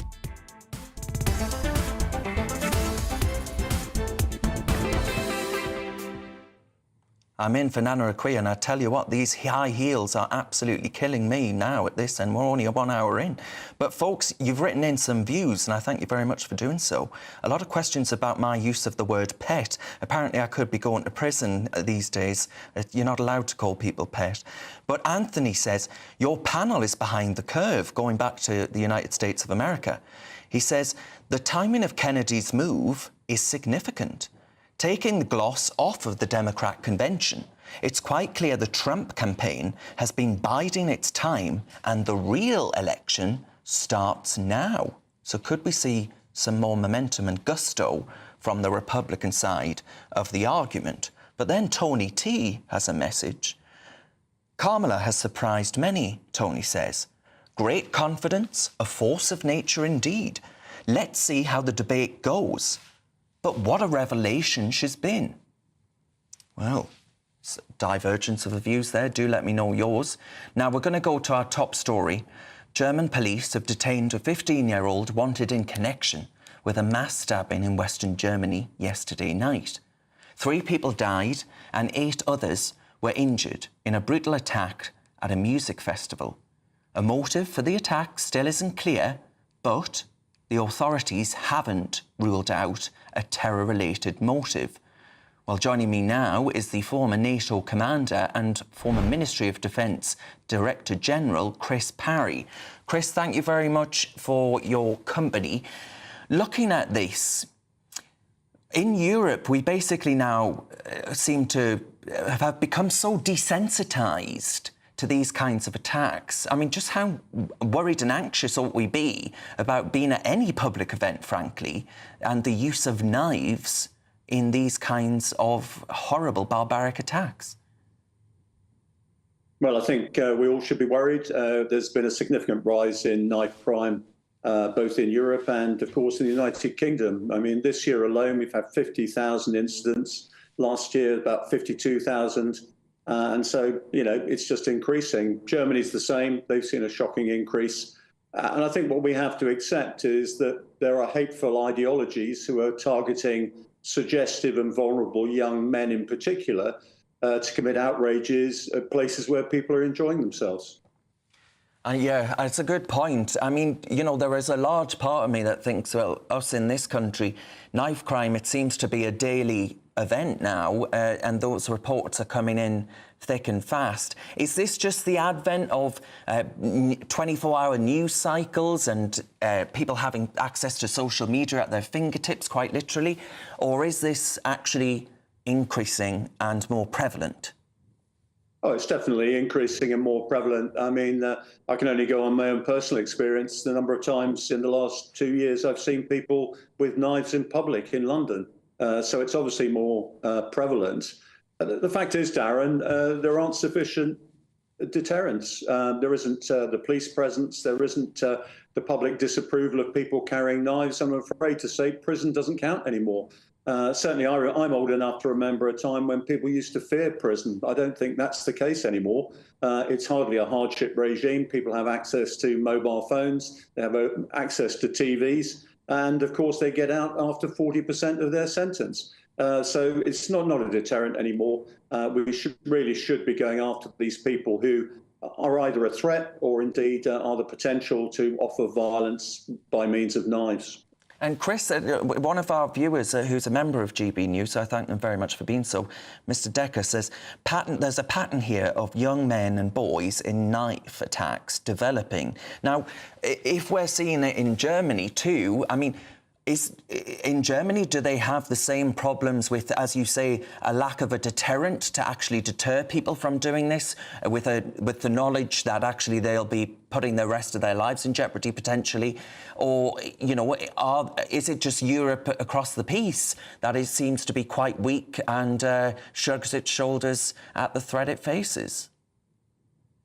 Darren, I'm afraid to say that it doesn't ruin people's lives. They go into prison, they come out again, you get rehabilitation of offenders and all that sort of thing. I remember when I was young, and I always hate to bring up when I was young, you know, I rode my bike home one night 5 miles rather than ride it without a light, so I wouldn't actually get a criminal record. Now, people afraid of that anymore. And until we bring the fear of the law back into people's lives and they have to live with the consequences, all this sort of thing is going to happen. But I must stress, there's an ideological element that has entered these major crimes. We have hateful ideologies who are essentially grooming young men in particular, those with grievances, those who are vulnerable, those who are susceptible, to go out and commit these crimes. There is no doubt in my mind that when you have a look at Taylor Swift concerts being threatened in Austria, when you see this sort of thing happening, this is part of a wider pattern, and I'm afraid to say Europe is in denial about it.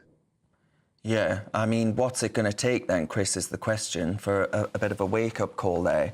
But I mean, there are so many of our viewers actually saying that they feel unsafe, and that I heard from many people, actually, Taylor Swift fans, saying that they wouldn't go see Taylor Swift here in London out of fear of something like what was going to happen in Vienna and thankfully didn't, from occurring in this country. You know, let's not forget in 2017 we had the horrible Manchester Arena incident.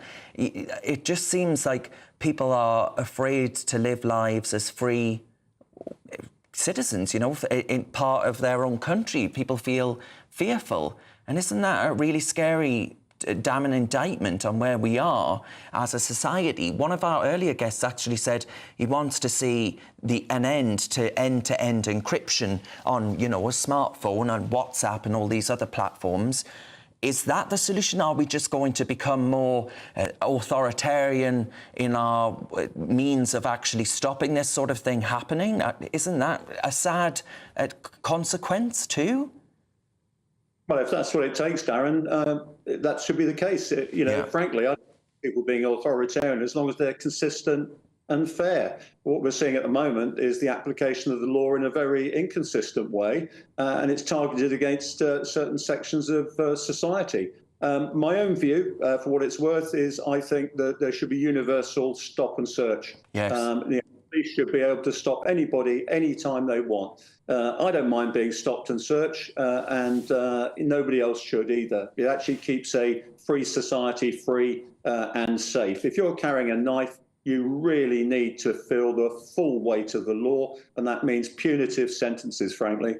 Yeah, I mean, exactly. If the minor inconvenience of being stopped and searched saves lives, it strikes me as pretty obvious.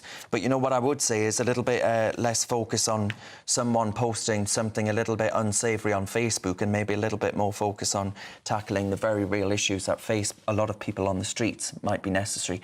Chris Parry, thank you very much for your insight there. I do appreciate your time.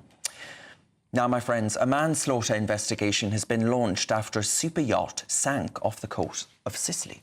The disaster claimed 7 lives, including British tech tycoon Mike Lynch and his 18-year-old daughter, Hannah. Prosecutors believe offences were committed, possibly involving the captain, crew, shipbuilder or others. The luxury yacht landed on its right-hand side, but all bodies were found in a cabin on the left. Detectives warn it might actually take months to unravel this incident. I'm joined by someone who's followed this all very closely, the Italian journalist Alessandro Arena. Alessandro, thank you very much for your time.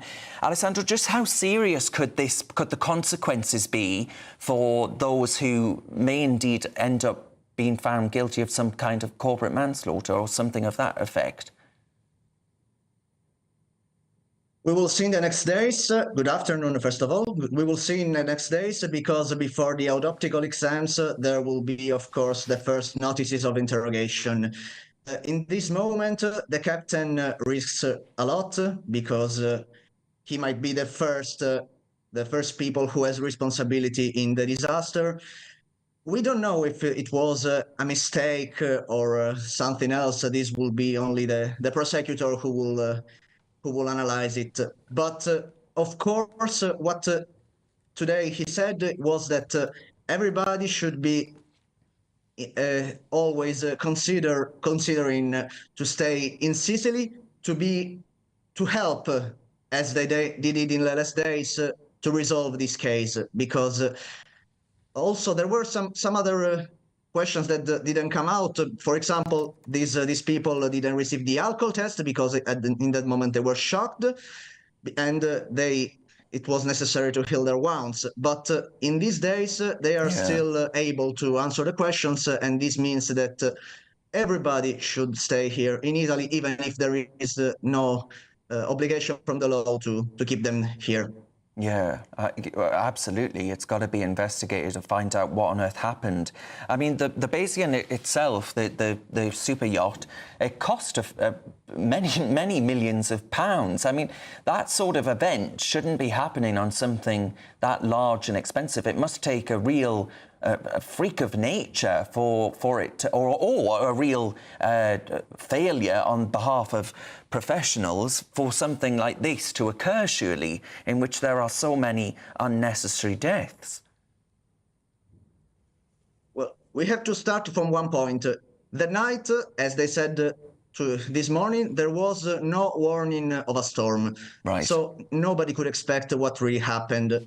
And in this case, we really don't know what happened, also because, you know, there was the other boat which was smaller and smaller than Bayesian, and it didn't happen anything, even if the storm was really close to the boat. It was not just a storm. They called it today a downburst because it's something really bigger than a storm and something that can break such, as they said today, such a big boat like Bayesian. We are just supposing that only natural references for this accident. There are maybe something there is maybe something that we still don't know, but Yes. The interrogations I think that will be really long, and even if there will be in the next days some notices of interrogation, I think that they won't be enough to resolve the case, or just to give the first answer to these people. Definitely. There's so many questions to be answered there. Alessandro, thank you very much for your time there. That's the Italian journalist Alessandro Arena. Now, you know, it's as big, that yacht rather, was as tall as Nelson Column. It beggars belief to think of the sheer size of it. Folks, you're with me, Darren Grimes, on GB News, on your TV and on digital radio. Energy bills are set to rise by 10% in October. I'm asking the question, will Ed Miliband's net zero drive really bring down bills?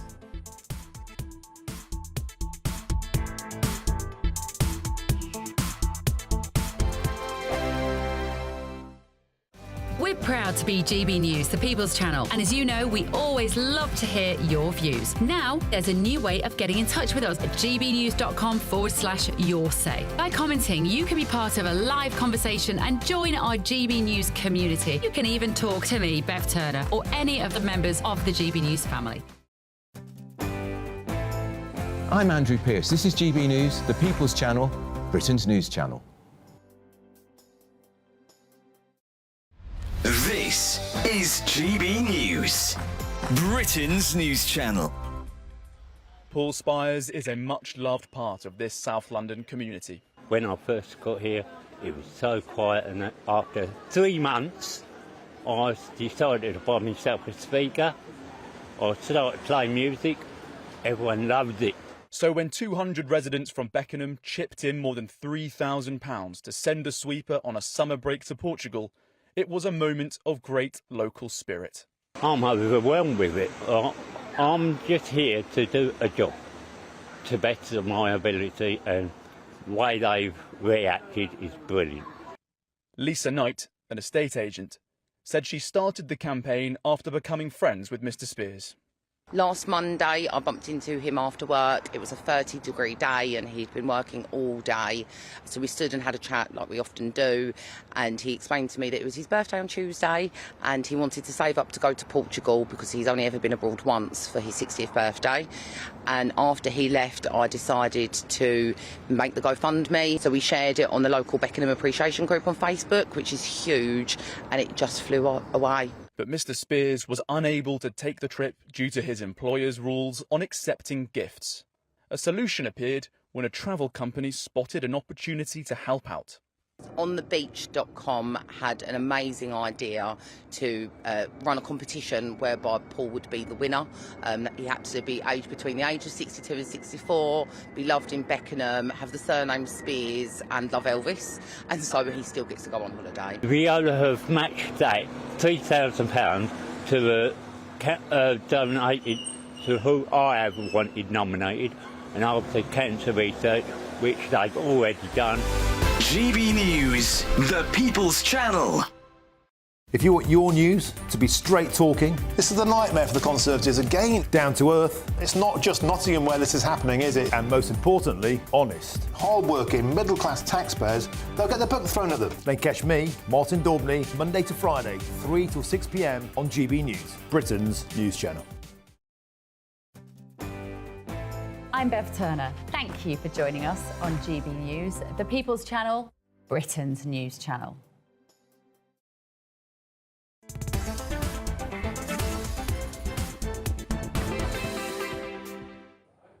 Hello, welcome back. You're with me, Darren Grimes, in for Nana Akua on GB News, on TV and on digital radio. Now it's time again for the great British debate this hour. And I'm asking, would Ed Miliband's net zero drive really bring down bills? Ofgem's energy price cap is set to increase by 10%, from just over £1,500 to more than £1,700 from October 1st, for a typical household in England, Scotland and Wales. Here's what Energy Secretary Ed Miliband had to say on this very matter. I know this will be really worrying news for lots of families who will face even greater struggles this winter, and it's a direct result of our country's exposure to international gas markets that are controlled by dictators, and that is a legacy left to us by the last government. That's why this government has a plan to do something about it. Our mission for clean, homegrown power that we control in this country, and it's why we've hit the ground running in just 7 weeks, consenting new solar power, overturning the ban on onshore wind, precisely to give our country the energy security we don't have at the moment. I understand, I completely understand, why so many people are frustrated at the government that's not doing anything about their energy bills, that's dithering and delaying, just like it did at the beginning of the year. In the end, politics is about choices.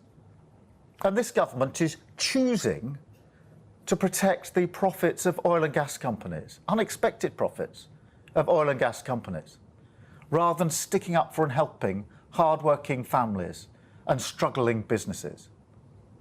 I hope that, just as we did earlier this year, we can force them into a U-turn, because under my leadership, Labour is...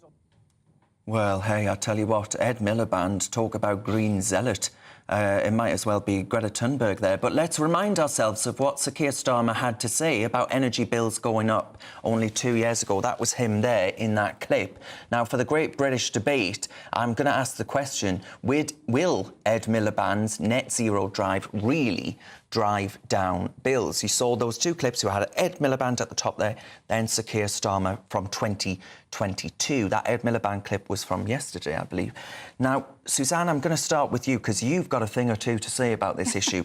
Now, I am utterly perplexed at how we've managed to get ourselves into a position in believing that somewhere like Saudi Arabia wouldn't build a load of solar panels and put them in literally in a desert over Britain, which is rainy and has intermittent so-called reliable energy here in this country. That ain't gonna... We could pave over the whole of Britain, right? We could make it from Land's End up to the Shetland Islands. Let's pave over the whole lot. Pave it over with solar panels and wind farms. It still ain't going to make a jot of difference. How are you going to power gas boilers? Yeah, absolutely. This is like a new religion. You look at how religions operate and how top-down dictatorship they are, how they kind of pull the wool over their eyes, how they make statements of faith. And this is what Ed Miliband reminds me of when he starts talking about net zero. He's a zealot, pure and simple. Yeah. It is a religion to him, and it's one that I'm afraid is completely wrong, completely warped, completely pie in the sky. The question is net zero going to bring our electricity bills down? No, it absolutely isn't. No. The fact is our gas and electricity bills are already sky high, partly because of the green levies that are included in those bills, which are basically the tax on our bills to basically pay for green energy investment and green energy research, and that goes to these green energy companies. So much money. If we took those green levies away, then not only would our bills be lower, and if we got rid of the net zero zealotry, then actually we could invest properly in oil and gas. And if anybody really, really wanted to get energy bills down in this country, they would be making sure that the oil and gas industry was supported, not taxed as they were under the Conservative government at 75%, and vilified, and now Labour wants to tax them at 78%. So what's happening is several major oil and gas companies who are operating in the North Sea have now pulled out. Yeah.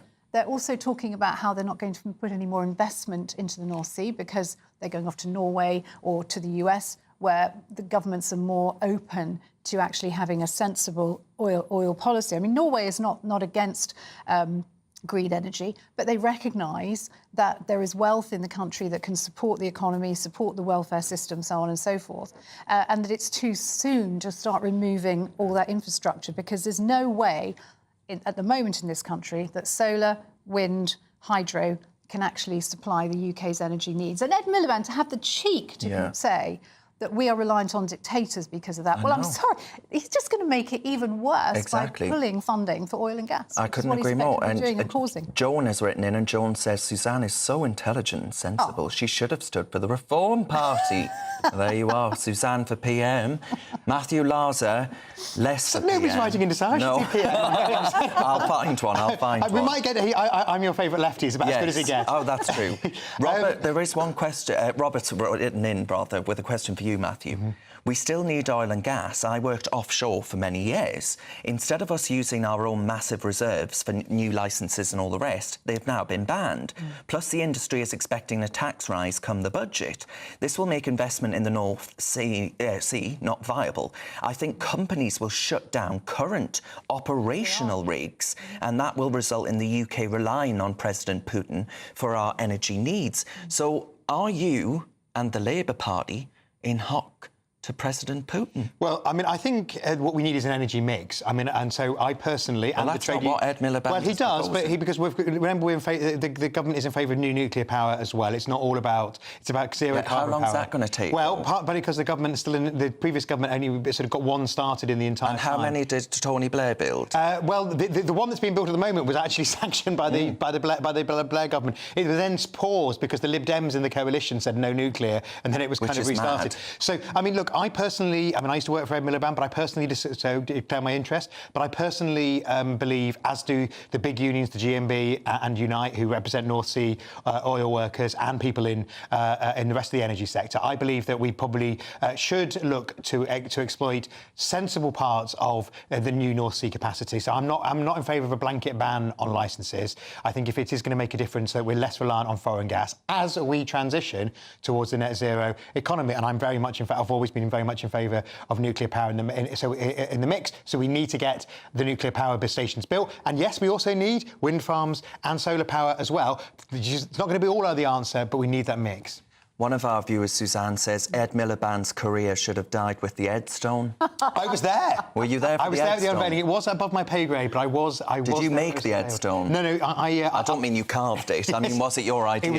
But the idea was above my pay grade. But I wasn't actually scheduled to be there. But because of a problem with trains, I ended up there in Hastings as it was unveiled. My big thing was the. What was I talking about? Religion? Here he was. The scaffolding holding it up. Moses coming down with his tablets of stone. The scaffolding holding up was blue, and my big thing was to get the members of the Hastings Labour Party to stand in front of it, so it wasn't covered in Tory blue. That was it. Well, I doubt the Tories want to be pictured with the Ed Stone, to be fair. Or you remember the other thing where his career should have taken a nosedive was the beef burger? Bacon sandwich. It was a bacon sandwich. Yeah, it was. I was brought in to make sure there was never another bacon sandwich Which eaten. actually, you can't eat that now. Surely the pigs, you've got to be carbon neutral. You've got to have vegan food, some nuts or something. Ed's not a vegan.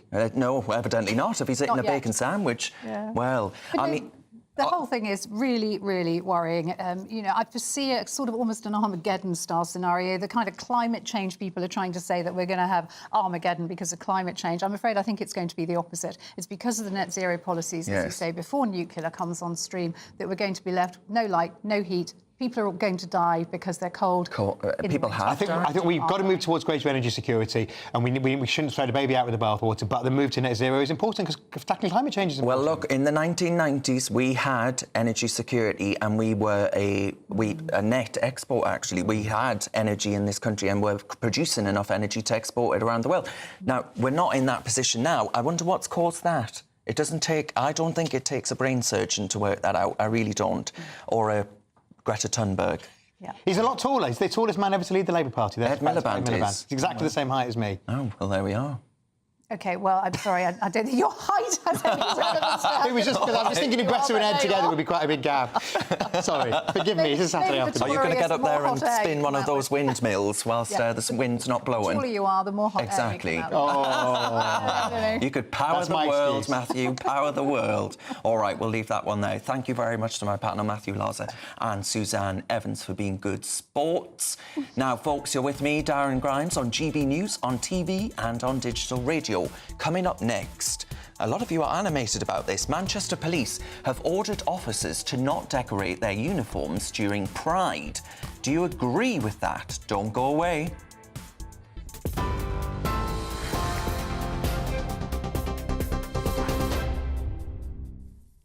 Good afternoon. The top stories from the GB newsroom. In Germany, a 15-year-old has been detained in a possible connection to the stabbing spree last night that left 3 dead and several injured. German officials say they can't rule out a terrorist motive, but that they still don't have a suspect. German police officials also say the attacker targeted victims' throats. A major manhunt continues for the unidentified knife attacker in Western Germany.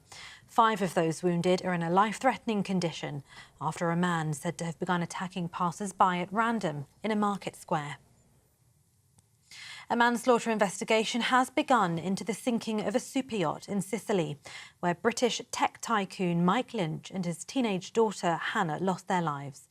Prosecutors believe offences were committed, possibly involving the captain, crew or others. The luxury yacht landed on its right-hand side, but all of the bodies were found in a cabin on the left. Detectives warn it may take months to unravel the incident.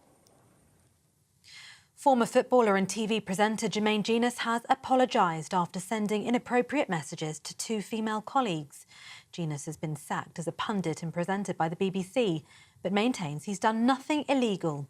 The 41-year-old, who's been married for 13 years, told the Sun newspaper he's let down his family, friends and colleagues and the women involved.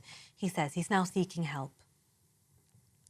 And those are the latest GB News headlines for now. I'm Tatiana Sanchez. More from me in half an hour. For the very latest GB News direct to your smartphone, sign up to News Alerts by scanning the QR code or go to gbnews.com/alerts.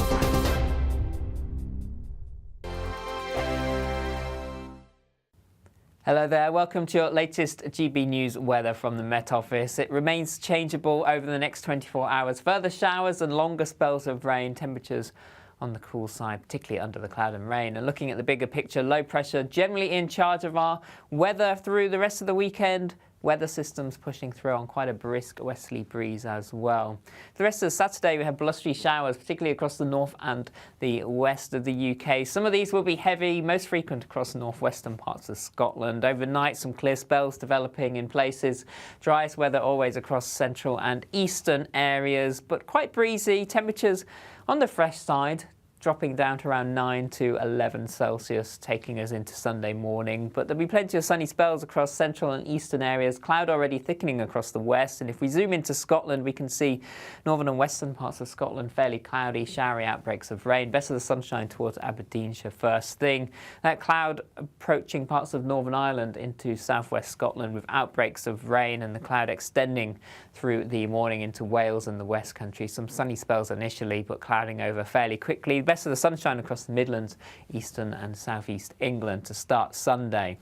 Through the morning and into the afternoon, this cloud and rain will push its way eastwards across central and northern parts. Some heavy bursts of rain possible with this, and the winds pick up too, with strengthening gusts around the hills and around the coast as well. Further south, breezy but largely dry, temperatures rising to around 20 or 21 Celsius in the best of the sunshine. Cool under the cloud and rain, 14 to 16 Celsius. And that rain continues to push into the North Sea as we head through the evening time and overnight elsewhere. Further showers pushing in from the Atlantic and staying on the breezy side.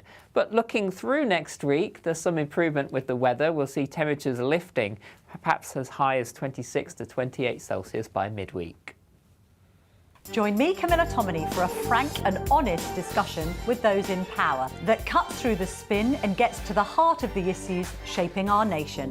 You haven't confirmed that you want to stand as leader, but you haven't ruled it out either. This report basically says that he's not fit to stand trial. Is he indecisive? Incompetent? I deliver the dose of reality Westminster needs. That's the Camilla Tominey Show at 9:30 every Sunday on GB News, the People's Channel, Britain's news channel. Are the newspapers getting you down? My wife didn't divorce me that month. Struggling to separate the wheat from the chaff? I know that it's a bit of a circus at the best of times. Well, don't worry. Headliners has got you covered. We'll take the burden of reading the day's news, and if we get depressed, who cares? It's an occupational hazard, frankly. That's Headliners on GB News from 11 p.m. till midnight, and the following morning, 5 till 6 a.m. on GB News, the comedy channel. Nah, just kidding. Britain's news channel.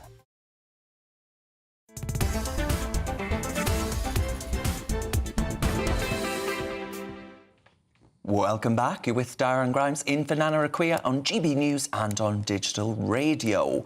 Now, you've been active on GB Views. Petgate has been getting some of you going. James says, Darren, I love the term pet. My old bank manageress was from the northeast. She called us all pets, and it was lovely. Well, James, I'm afraid, post the revolution, your northeast bank manageress, she's in the gulag for using that. Ross from Cumbria says, net zero, pet zero. I like what he did there.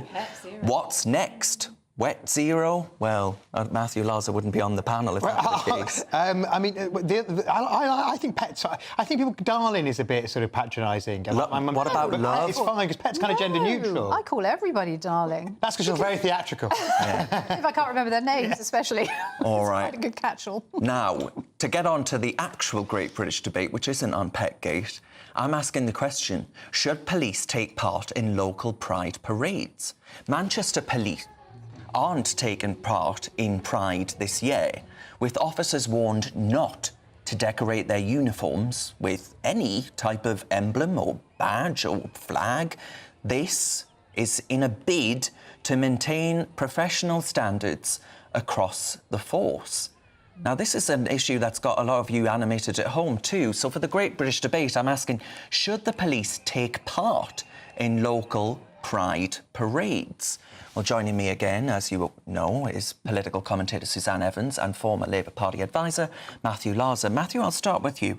Do you have a problem with the police doing this? Because, you know, there have been videos over the years, recent years, of police being seen to be dancing at these pride parades and all kinds of other things. And a lot of people saying, well, I'm not sure about that. Are we getting into the realms of a politicised police force? No, I think we don't want to politicise police force, but I don't think appearing at a pride celebration is politicised any more in terms of the police's participation, any more than, you know, appearing at a carnival or a fete. We're going to see the Notting Hill Carnival this weekend, and you will see the police dancing there as part of maintaining good relations. I mean, I'm from Manchester. If I wasn't with you, Darren, I may well be at Manchester Pride. Benjamin Butterworth. With Benjamin Butterworth, our colleague, is there. And all the lefties.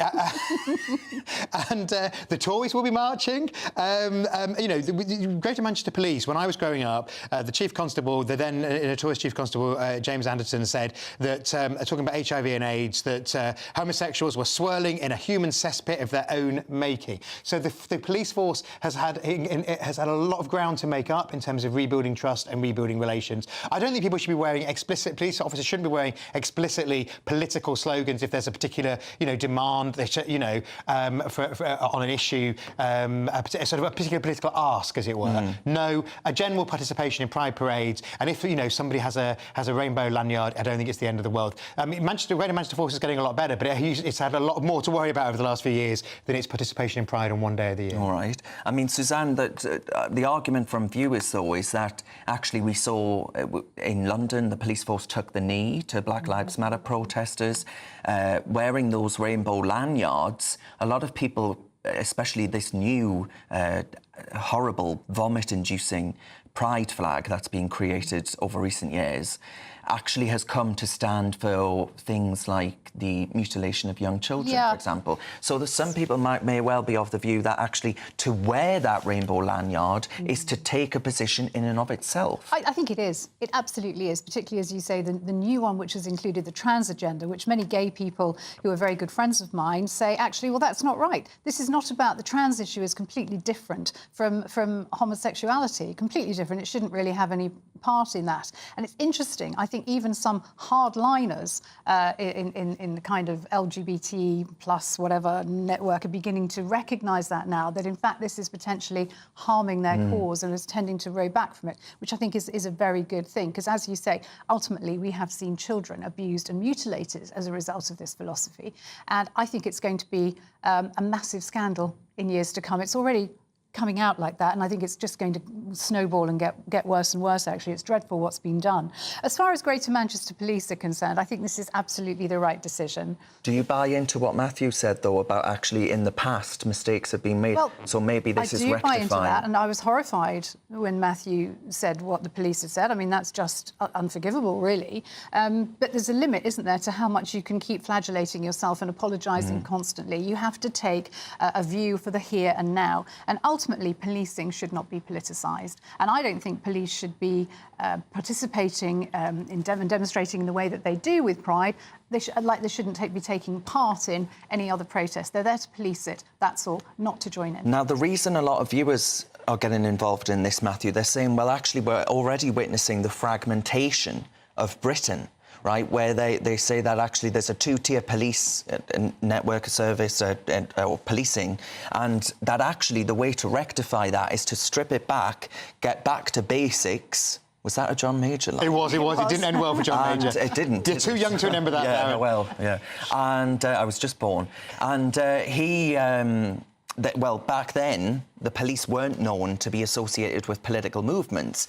Now, actually, because the Pride movement has become so, I would argue, toxic because of its association with what I think has been a really terrible era for our country, that there are real problems to associate the police with said movements. I think let's just look at what we're talking about here. I mean, there's a huge debate about the trans issue. You know, I think some mistakes have been made, and we clearly saw that in the Cass review with how people have been treated. I don't believe that anybody under 16 should in any way be considered for any surgery or reversible, anything that's irreversible in terms of puberty blockers. But I do think we need to support trans young people. But I don't think. But that's why I back the Cass review, as the government does. On the issue of Greater Manchester Police, I thought it was daft when the National Trust tried to make every volunteer wear a Pride lanyard. On the other hand, I think it's also daft to say you can't wear a Pride lanyard if you so choose. So, I mean, what we're talking about, there will be police, there will always be police at the parade actually doing the police function, as it were. But in terms of, because it's obviously a very, very big gathering of tens, indeed hundreds of thousands of people at the biggest prides like Manchester and London and Brighton. And what you actually have is, in terms of their police, people who are volunteering, mostly lesbian and gay police officers themselves, they're marching in the parade. I think it's fine for them if they're in the parade to wear a Pride flag. If the people are serving, as in keeping the public order, then they shouldn't be wearing any insignia other than the police uniform. Danny says in GB Views, Manchester police have been told not to decorate their cars in Pride flags or wear Pride badges, etc. But for years, millions in taxpayer cash has been wasted on advertising it on police cars, ambulances, buses and all sorts. It should never have happened in the first place. I was actually told that in Northumbria Police, that one of the trans cars, it has a trans flag on it, and it's not driven by a trans person, to clarify. It's inoperable. Yes. They can't use it because of its colours and all of its what's on it. So it's there for show. Because it doesn't pass. You have to have certain regulations about what it is. And I thought this just exposes the whole farce of this whole thing. You know, I really, I'm no way not supportive of gay people. I'm completely accepting of gay people, just to put that on the record. But I hate seeing the Pride flag hoisted above public buildings. I hate seeing it on zebra crossings. I don't like seeing it on police cars and seeing it pushed in your face. It's not acceptable. The fact is, gay people are welcome and fully included in our society, and there's no need for this anymore. Yeah, and it's a waste of public money. It should fly the Union Jack. That's what I say. Absolutely. Right, folks. Thank you very much, Matthew. Thank you very much, Suzanne. You're with Darren Grimes, standing in for Nana Akua on GB News, on TV and on digital radio. Coming up, it's The Pulse. We'll have more on that in just a moment. I'm Patrick Christie's. Every weeknight from 9, I bring you 2 hours of unmissable, explosive debate and headline-grabbing interviews. What impact has that had? We got death threats and the bomb threat and so on. As time passes, She could have said stump. you made my argument for me. My guests and I tackle the issues that really matter with a sharp take on every story. It went everywhere. Something practical could be done. I can become something different. Patrick Christie's tonight from 9 p.m. only on GB News, Britain's news channel. Good afternoon, Britain. Weekdays from midday. Prince Harry says we need to be more cautious when adopting artificial intelligence. Yes. AI is scary, and I think a lot of people are scared and uncertain. And I think one of the solutions to that is education and awareness, because it's becoming harder and harder to stem the flow from the source, and therefore, really, it comes down to all of us to be able to spot the true from the fake. Well, that was a whole load of nothing, wasn't it? Wisdom. Yes, we're going to get the thoughts now of former royal correspondent at The Sun, Charles Ray.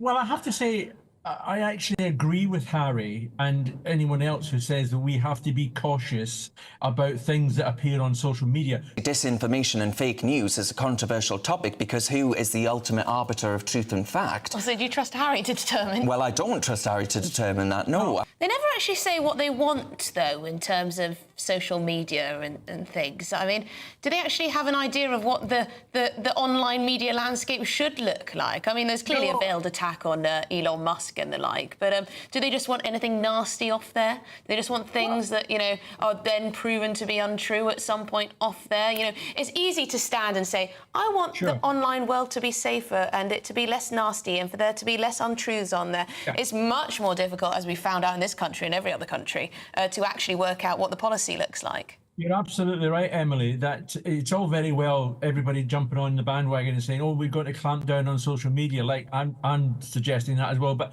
you know, they haven't come up with any solution to it, any program to make it safer and healthier for people to use. The People's Channel.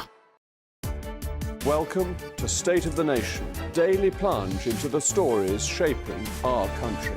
I'm Jacob Rees-Mogg, and Monday to Thursday we bring you the insights, the facts, the truth about how our country is being governed. Because what happens in Downing Street matters down your street. Tune in to State of the Nation every Monday to Thursday, 8 to 9 o'clock. Only on GB News, the People's Channel, Britain's news channel.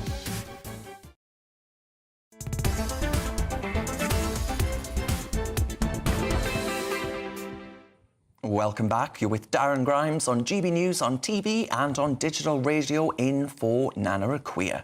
Now, folks, the government has extended a temporary ban on puberty blockers to also include Northern Ireland.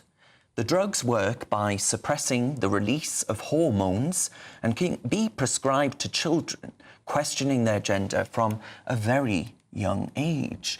Is this the right call? Well, joining me to discuss is the NHS GP, David Lloyd. David, thank you very much for your company. I wonder, this debate has really come to the fore over recent years, and certainly since the Cass review has been expedited. Where do you stand on the Cass review, independent as it was, and the findings that were unearthed within it? So just to correct you, this latest statement that's been issued is about private prescriptions. So people who get private prescriptions online for puberty blockers won't be able to get them from their local chemist anymore. And as a GP, I won't be able to prescribe on the NHS puberty blockers that have been initiated by private doctors or Was European that a big doctors. problem, private prescriptions in this area? Yes, I think it is. I mean, you know, the problems with the health service means that an awful lot of people are seeking their care privately. And so people can get Ozempic online, people can get puberty blockers online. So it's a big river of people looking for solutions to their problems that are going online, yeah. Yeah, and I mean, just how worried are you about the long-term effects of if a young person were to access these medical interventions? How concerned are you as a GP, that actually people coming to your practices in a few years' time may well be suffering the consequences? I think this is a huge issue. The CAS report says that there may be a role for puberty blockers, but any doctors in the UK that want to do it need to do it within the context of a research trial. So hopefully, as a result of the CAS review, we'll have some hard data, because the research out there is not good and doesn't give us long-term consequences of people going on these powerful drugs.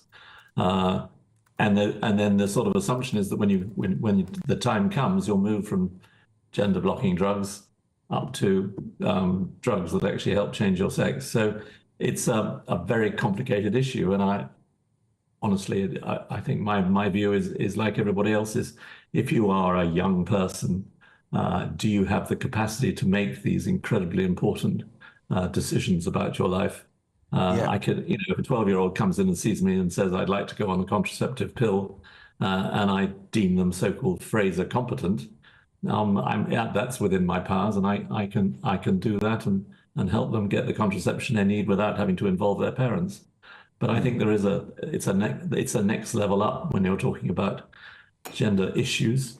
And there's no doubt there's been a huge increase in the number of people that are seeking help with their gender problems in the UK, particularly amongst people that are registered as female at birth. It used to be people who are registered as male at birth that were the main clients for these clinics. But now we're seeing a huge upswing in people who were born female. So there's something going on in society which is triggering this, just like the neurodiversity debate as well. Exactly, I agreed. And for saying that, you're accused of all sorts of isms and phobias. But I can remember when I was at school, the size 0 phase was a whole big scare where people were starving themselves. And I fear that this is something that's becoming quite widespread thanks to social media too. But we'll have to leave it there. David Lloyd, thank you very much for your expertise there. Now, you're with Darren Grimes on GB News on your TV and radio. I'll see you after this break. Weather.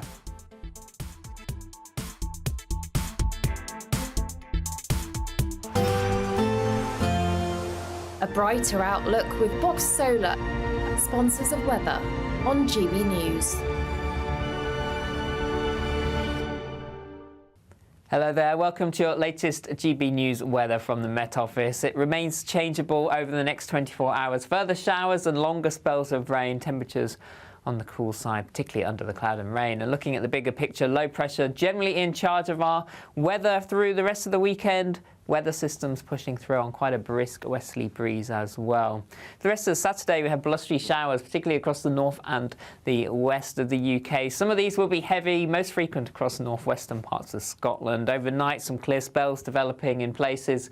Driest weather always across central and eastern areas, but quite breezy. Temperatures on the fresh side, dropping down to around 9 to 11 Celsius, taking us into Sunday morning. But there'll be plenty of sunny spells across central and eastern areas. Cloud already thickening across the west. And if we zoom into Scotland, we can see northern and western parts of Scotland fairly cloudy, showery outbreaks of rain. Best of the sunshine towards Aberdeenshire first thing. That cloud approaching parts of Northern Ireland into southwest Scotland with outbreaks of rain, and the cloud extending through the morning into Wales and the West Country. Some sunny spells initially, but clouding over fairly quickly. Best of the sunshine across the Midlands, eastern and southeast England to start Sunday. Through the morning and into the afternoon, this cloud and rain will push its way eastwards across central and northern parts. Some heavy bursts of rain possible with this, and the winds pick up too, with strengthening gusts around the hills and around the coast as well. Further south, breezy but largely dry. Temperatures rising to around 20 or 21 Celsius in the best of the sunshine. Cool under the cloud and rain, 14 to 16 Celsius. And that rain continues to push into the North Sea as we head through the evening time and overnight elsewhere. Further showers pushing in from the Atlantic and staying on the breezy side. But looking through next week, there's some improvement with the weather. We'll see temperatures lifting, perhaps as high as 26 to 28 Celsius by midweek. Looks like things are heating up. Boxed Boilers, sponsors of weather on GB News.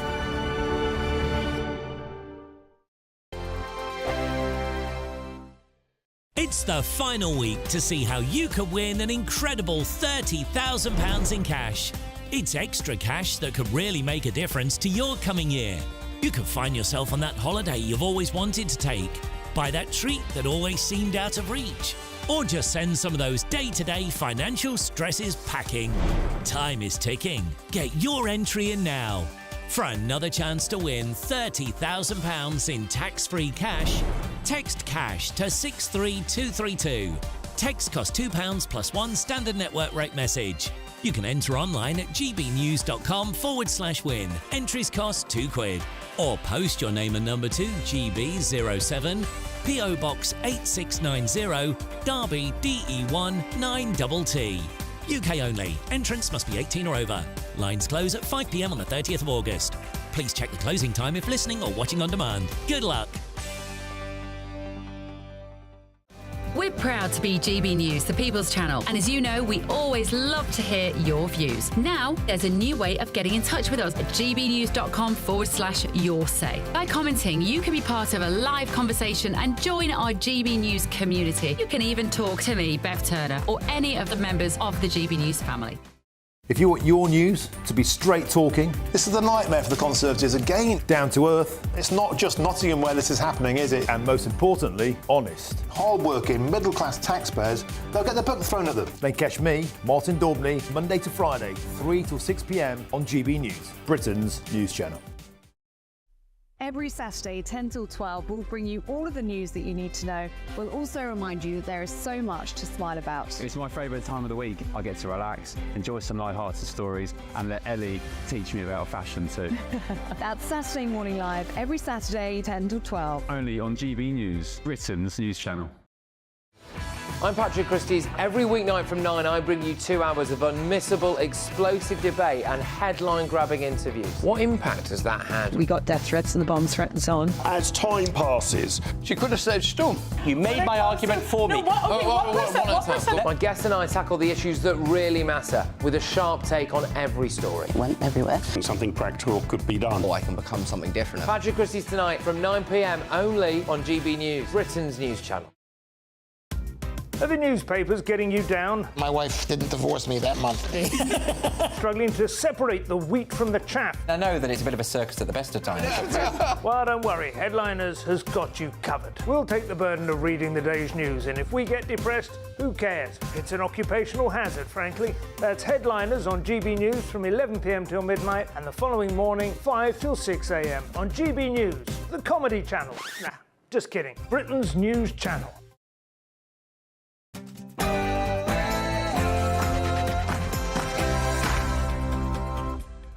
Welcome back to GB News. Where have you been? You're with Darren Grimes, in for Nana Akua on GB News, on TV and on digital radio. Now, for the next hour, me and my panel will be taking on some of the big topics hitting the headlines right now. First of all, though, we're going to get you news with Tatiana Sanchez.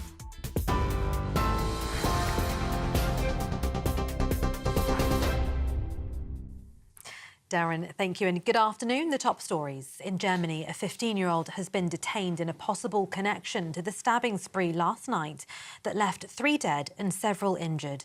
German officials say they can't rule out a terrorist motive, but that they still don't have a suspect. German police officials also say the attacker targeted victims' throats. A major manhunt continues for the unidentified knife attacker in Western Germany. 5 of those wounded are in a life-threatening condition after a man is said to have begun attacking passers-by at random in a market square. A manslaughter investigation has begun into the sinking of a super yacht in Sicily, where British tech tycoon Mike Lynch and his teenage daughter Hannah lost their lives.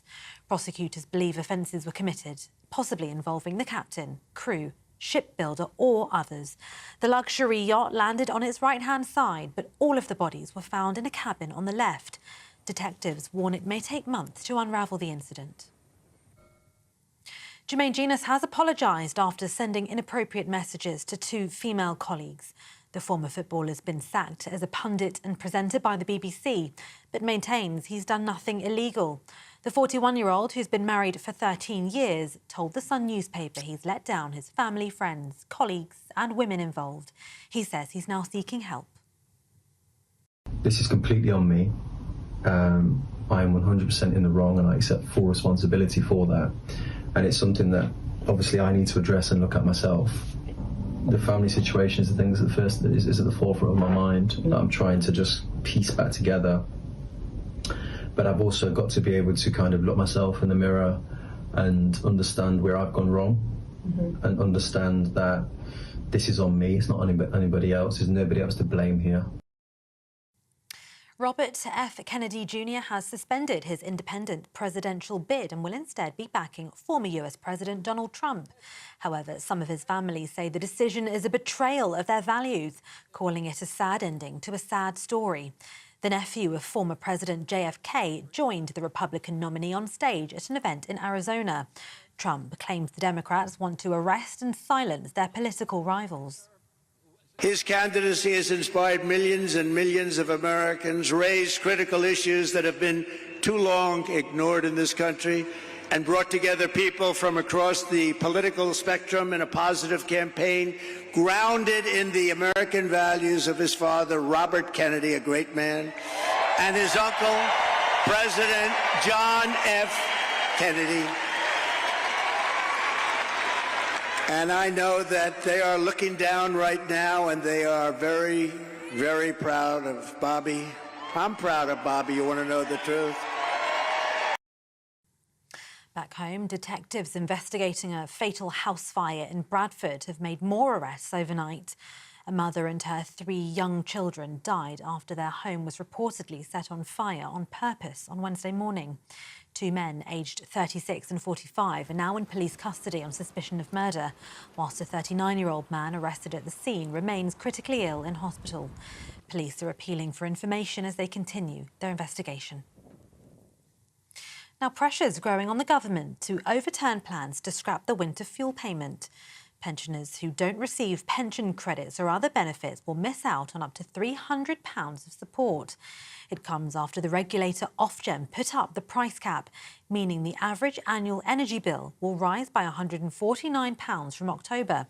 Former Prime Minister Rishi Sunak wants a vote in the Commons. And 2 stages at Leeds Festival will remain closed for the rest of the weekend after being damaged by Storm Lillian. Some fans are calling for refunds after several live acts were cancelled. Passengers across the northwest are also being encouraged to check trains, while Network Rail's response teams remove fallen trees from tracks. The Met Office has issued a yellow weather warning across London, Kent and Essex. And those are the latest GB News headlines for now. I'm Tatiana Sanchez. More from me in half an hour. For the very latest GB News direct to your smartphone, sign up to News Alerts by scanning the QR code or go to gbnews.com/alerts. Thank you, Tatiana. This is GB News, my friends. I'm Darren Grimes, standing in for Nana Akua, and here's what's coming up on the show. German police detain a 15-year-old in connection to a knife attack that's left 3 people dead and 8 others injured. Authorities say a motive is unclear, but can't rule out terror. Elsewhere, a manslaughter investigation is launched following the deaths of 7 people after a super yacht sank off the coast of Sicily. And in this week's The Interview, I'll be chatting to one father who completed the 3 Peaks Challenge to honour his daughter who tragically passed away from a rare genetic condition. God bless him. And finally, for the Great British Debate this hour, I'm asking, should we be heading towards a cashless society? I'm pretty irate about this one. This comes after Tesco has ditched cash at 40 of its cafes, with the retailer claiming it's slashed waiting times. What do you think? Protect cash or cut waiting times? Send and post your views to gbnews.com/your say.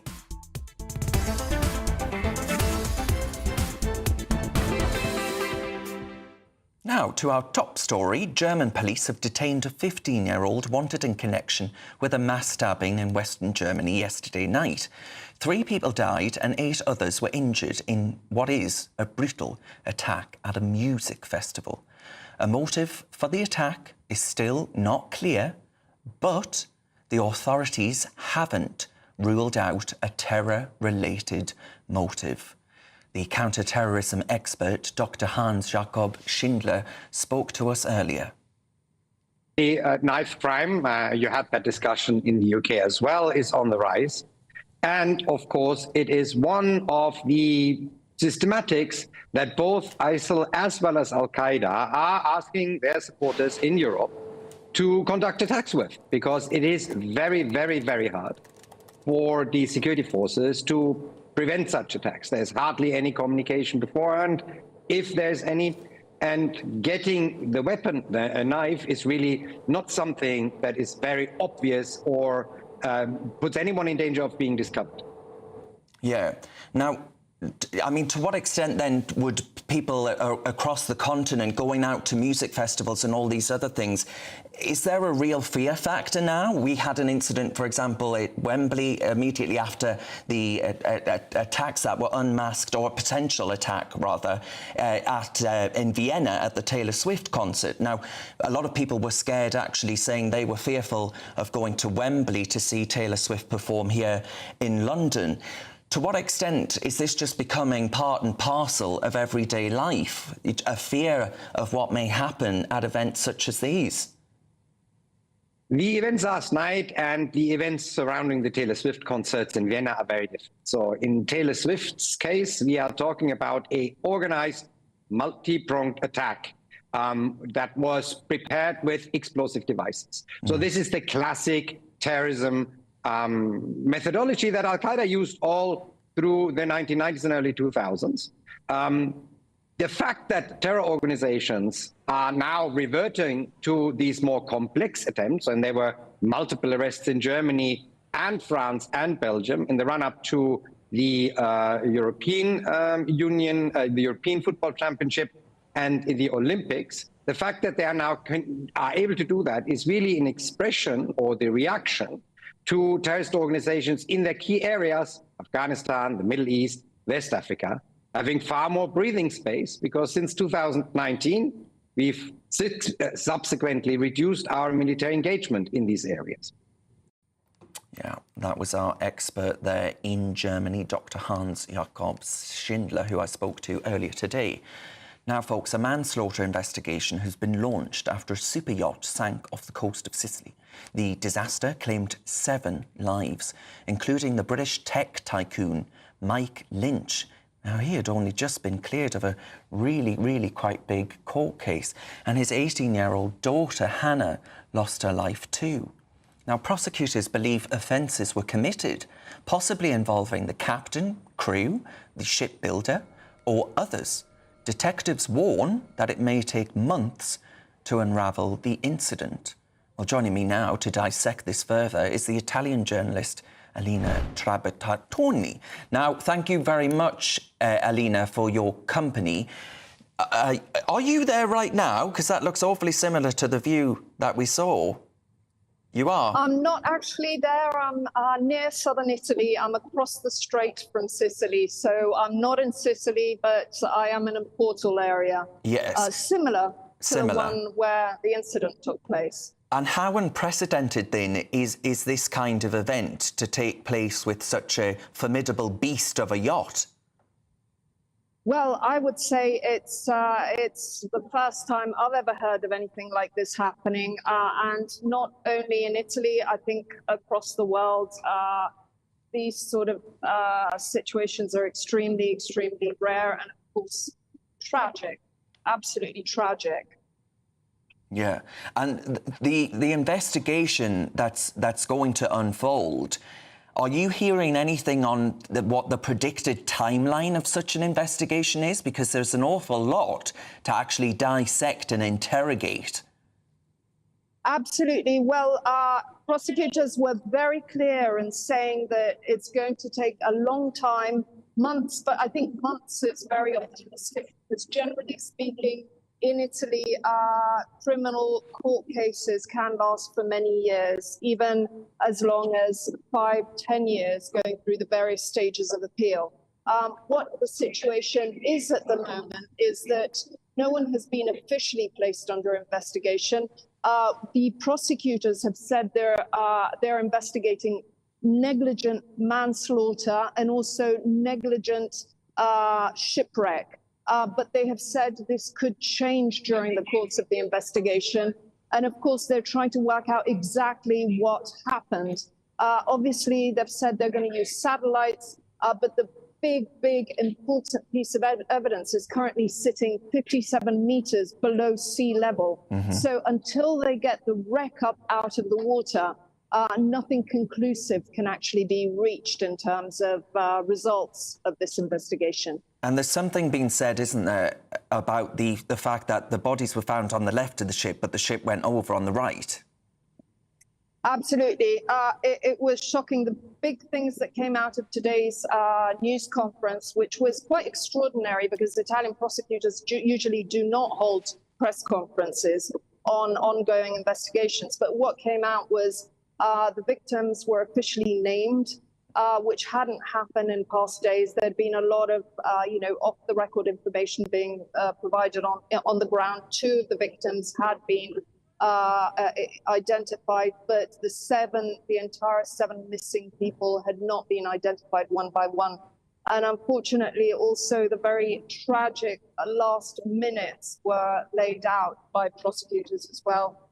They say rescuers, and the rescuers had very limited time to go down and carry out these rescue missions because they literally had 15 minutes at each dive to get down to the ship, to get down to that very, very deep level, 57 meters below sea level, and get back up. So that literally gave them 2-3 minutes to go down, 2-3 minutes to get up, and about 10 minutes literally to get into this pitch dark vessel and to try and find the missing people amidst the furniture that had been thrown all over the place, electrical cables and so forth.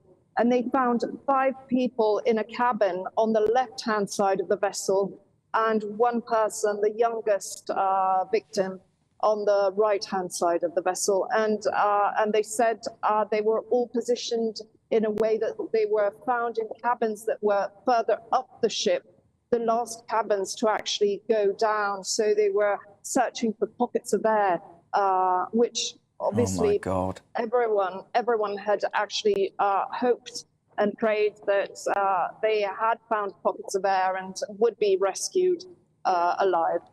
Yeah. But unfortunately, it was a very tragic outcome. Yes, I mean, I can't imagine a worse way to go, personally. It sounds absolutely horrific. God rest them. But, Alina, we're going to have to get you back on because I very much doubt this story is going to end here. Thank you very much for your time and enjoy that weather. It looks gorgeous. Now, and in this week's The Interview, I'll be chatting to one father who completed the 3 Peaks Challenge to honour his daughter, who tragically passed away from a rare genetic condition. That's coming up in just a tick.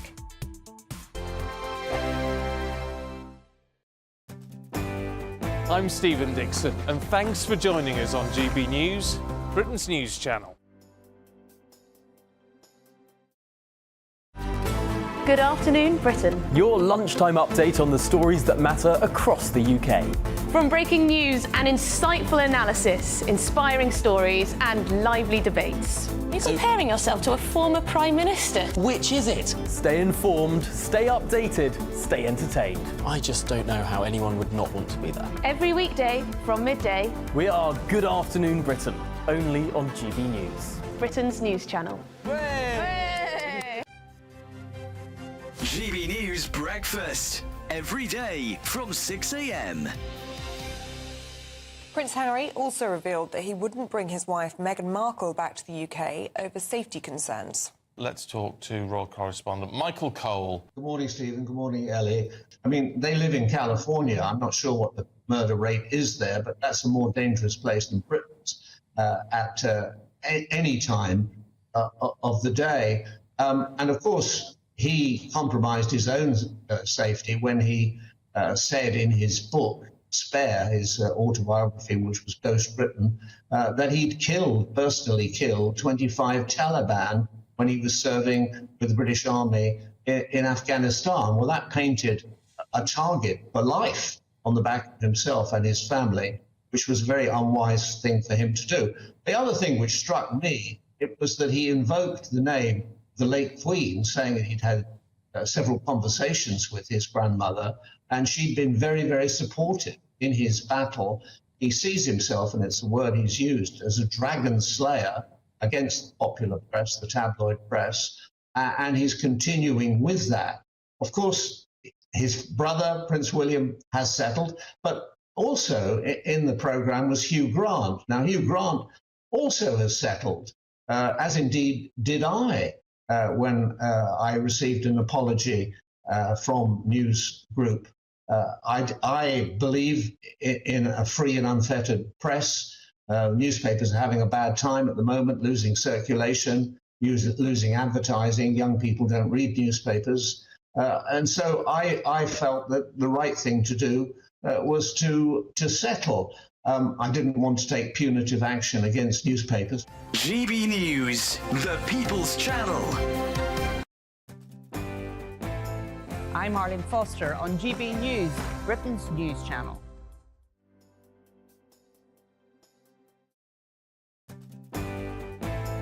Hello there, I'm Eamon Holmes. Thank you for joining us on GB News, Britain's news channel.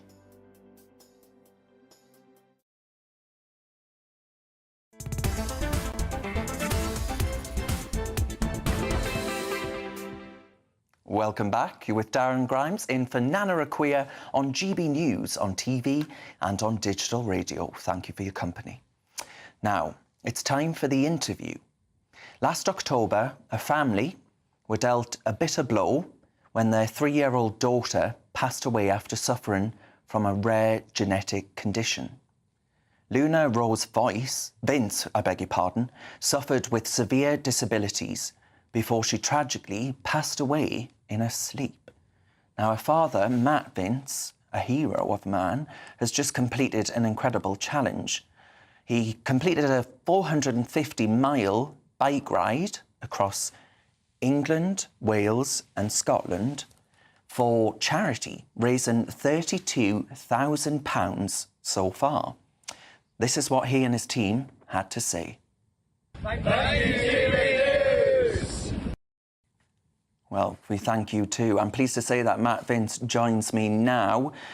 Matt, thank you very much for your company. And I tell you, my heart goes out to you. It really, really does. Can you tell us a bit more about the condition? Because this is such a rare genetic disorder, so rare that it actually doesn't even have a name. Yeah, so, Luna was born with such a rare condition. Doctors didn't really know what to do, couldn't give us a name for it. She had so many different conditions, global development delay, epilepsy, and just all of that mix combined, she really struggled. Yeah. And the extent to which it was so many unknowns, is the fact of the matter that the NHS was, the healthcare providers simply did not know what to do. Is that a fair assessment? Yes, yeah, absolutely. But they've done an absolute great job of helping us through, our times with her. And, it's just such a rare condition and there's been no research on it. And, it was just one of those unfortunate situations, I'm afraid. So then with this £32,000 that you've raised and done a brilliant job in raising, and honestly, I tip my hat off to you because it can't have been easy to do what you did. But Luna, basically what happened with Luna was that you were able to find a group called Aqua Movers, who is a physiotherapy session. They offer physiotherapy sessions. Because of the rigidity of the actual lack of mobility, being in the water was a great help for Luna. Now, will some of this be going to actually support charities like that? Yeah, so the school she used to go to was Charity Heritage Foundation, and there was a class called Aqua Movers she used to go to, and they used to get them in the water. They had specialist equipment, and it just got all the kids in there moving freely. And it's just such an amazing charity and an amazing school for kids with complex needs. I'm going to and forgive me if this is too upsetting a question to ask, but it must have been when Luna was born and you found out, well, you didn't find out because no one knew what was going on, but you found out that Luna had a condition anyway, and it must have been an incredibly isolating feeling, because it's not as if you could have gone to other parents and said, oh, Luna's suffering from X, Y, and Z. What do I do about it? Because no one's actually experienced, or precious few people have experienced what Luna actually did. Yeah, exactly. So we joined a group on, social media and stuff. And I think only one person or one family in the whole world actually reached out to us for, wow, and their kid's got the same condition as Luna. So yeah, it was, a very, very tough time. But getting in that group, Aqua Movers and Charlie Heritage Foundation, you meet so many parents with kids with so many different needs, and it's just such community. Everyone helps each other out, and yeah, it's just an amazing place to go. Yeah, and the group, you're still in touch with the group? Absolutely, yeah. We still got friends there. We still go to Chailey and have tours around and see all the kids and stuff. So it's it'll forever be in our hearts, definitely. Mm. Now, what's going to be next for you then? I mean, you've done this incredible challenge. You've raised all this cash. You're going to continue raising awareness for this illness, and actually, be able to campaign for it as a first-hand account of what it's like and how difficult it is, because it must have consumed your entire life, Luna's condition. Yeah, absolutely. I mean, after this challenge, we only finished yesterday. We all need a break. Yeah, it must be knackered, yeah. Yeah, 13 of us done the challenge. We're all pretty broken. And yeah, we will decide what we're going to do next year. But for now, we're going to have a few beers and celebrate. And everyone's on cloud 9 at the minute. So it just feels amazing. Yeah. Is it difficult to be constantly reminded, you're doing all these activities, to be constantly reminded of the tragic ways in which Luna passed away? It must be difficult and tough to be constantly reminded that you've got this hole in your heart, essentially. Yeah, absolutely. I mean, the amount of tears that have been on this challenge from me and all the lads, it's been so tough in many ways, but we've all pulled together and we know why we're doing it, and it's for a great cause, and it does soften the blow a little bit. It's quite an amazing feeling, really.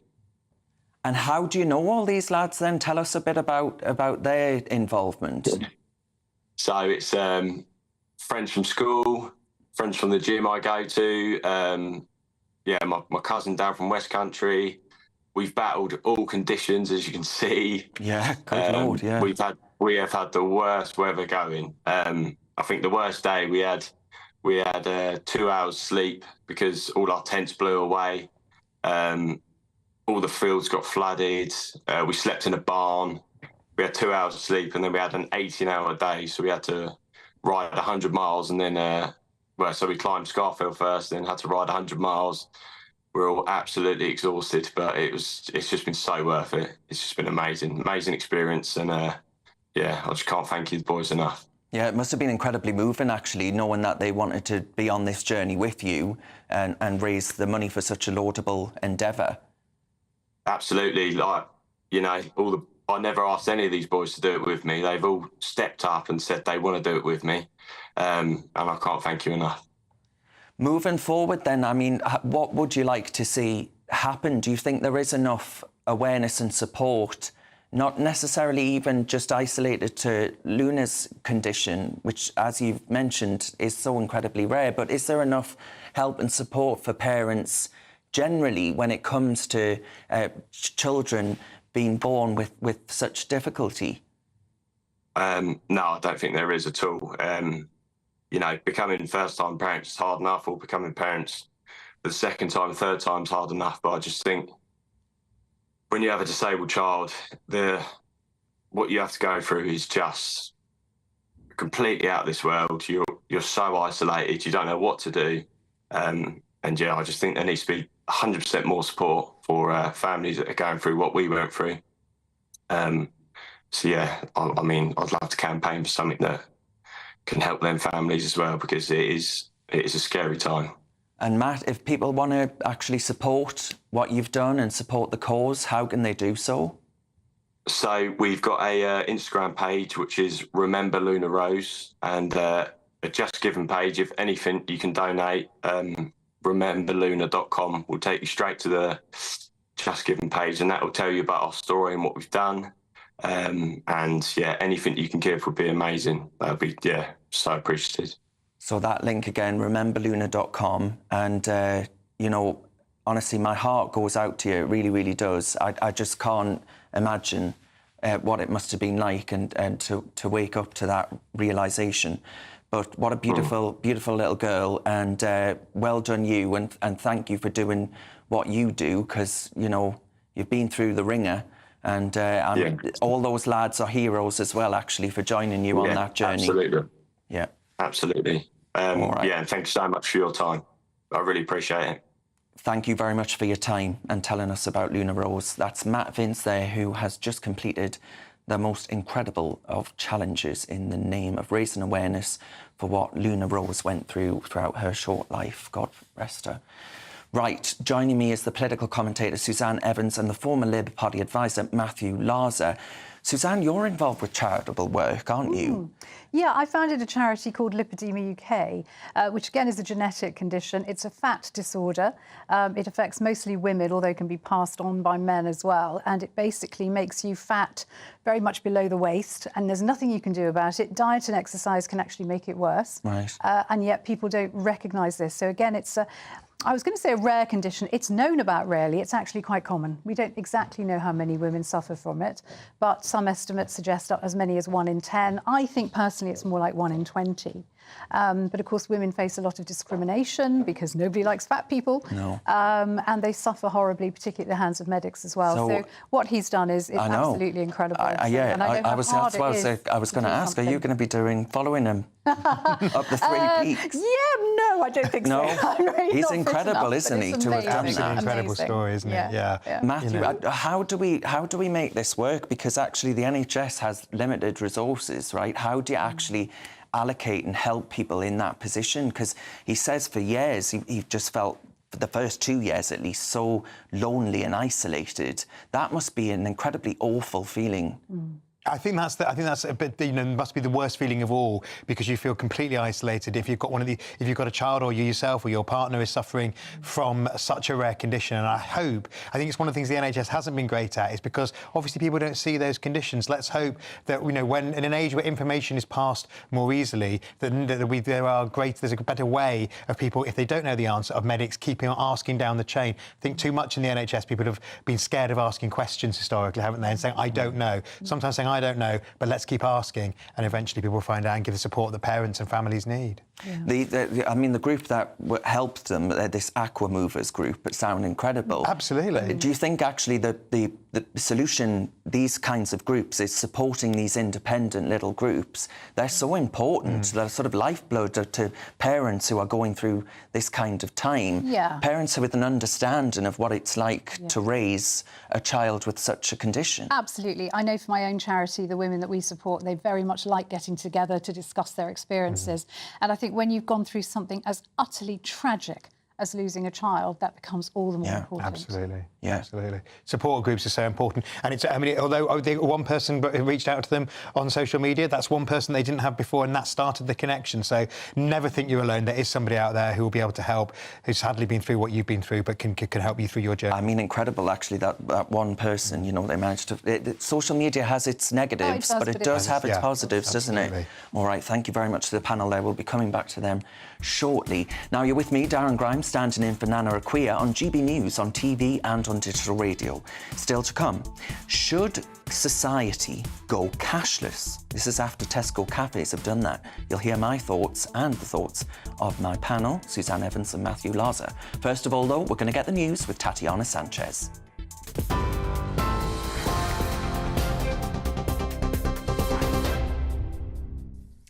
Darren, thank you very much. The top stories. In Germany, a 15-year-old has been detained in a possible connection to the stabbing spree last night that left 3 dead and several injured. German officials say they can't rule out a terrorist motive, but that they still don't have a suspect. German police officials also say the attacker targeted victims' throats. A major manhunt continues for the unidentified knife attacker in Western Germany. 5 of those wounded are in a critical, life-threatening condition after a man is said to have begun attacking passers-by at random in a market square. A manslaughter investigation has begun into the sinking of a super yacht in Sicily, where British tech tycoon Mike Lynch and his teenage daughter Hannah lost their lives. Prosecutors believe offences were committed, possibly involving the captain, crew, shipbuilder or others. The luxury yacht landed on its right-hand side, but all bodies were found in a cabin on the left. Detectives warn it may take months to unravel the incident. Former football and TV presenter Jermaine Jenas has apologised after sending inappropriate messages to 2 female colleagues. Jenas has been sacked as a pundit and presenter by the BBC, but maintains he's done nothing illegal. The 41-year-old, who's been married for 13 years, told The Sun newspaper he's let down his family, friends, colleagues and the women involved. He says he's now seeking help. And pressures growing on the government to overturn plans to scrap the winter fuel payment.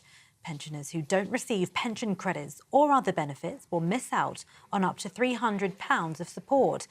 It comes after the regulator Ofgem put up the price cap, meaning the average annual energy bill will rise by £149 from October. Former Prime Minister Rishi Sunak wants a vote in the Commons. And those are the latest GB News headlines for now. I'm Tatiana Sanchez. More from me in half an hour. For the very latest GB News direct to your smartphone, sign up to News Alerts by scanning the QR code or go to gbnews.com/alerts.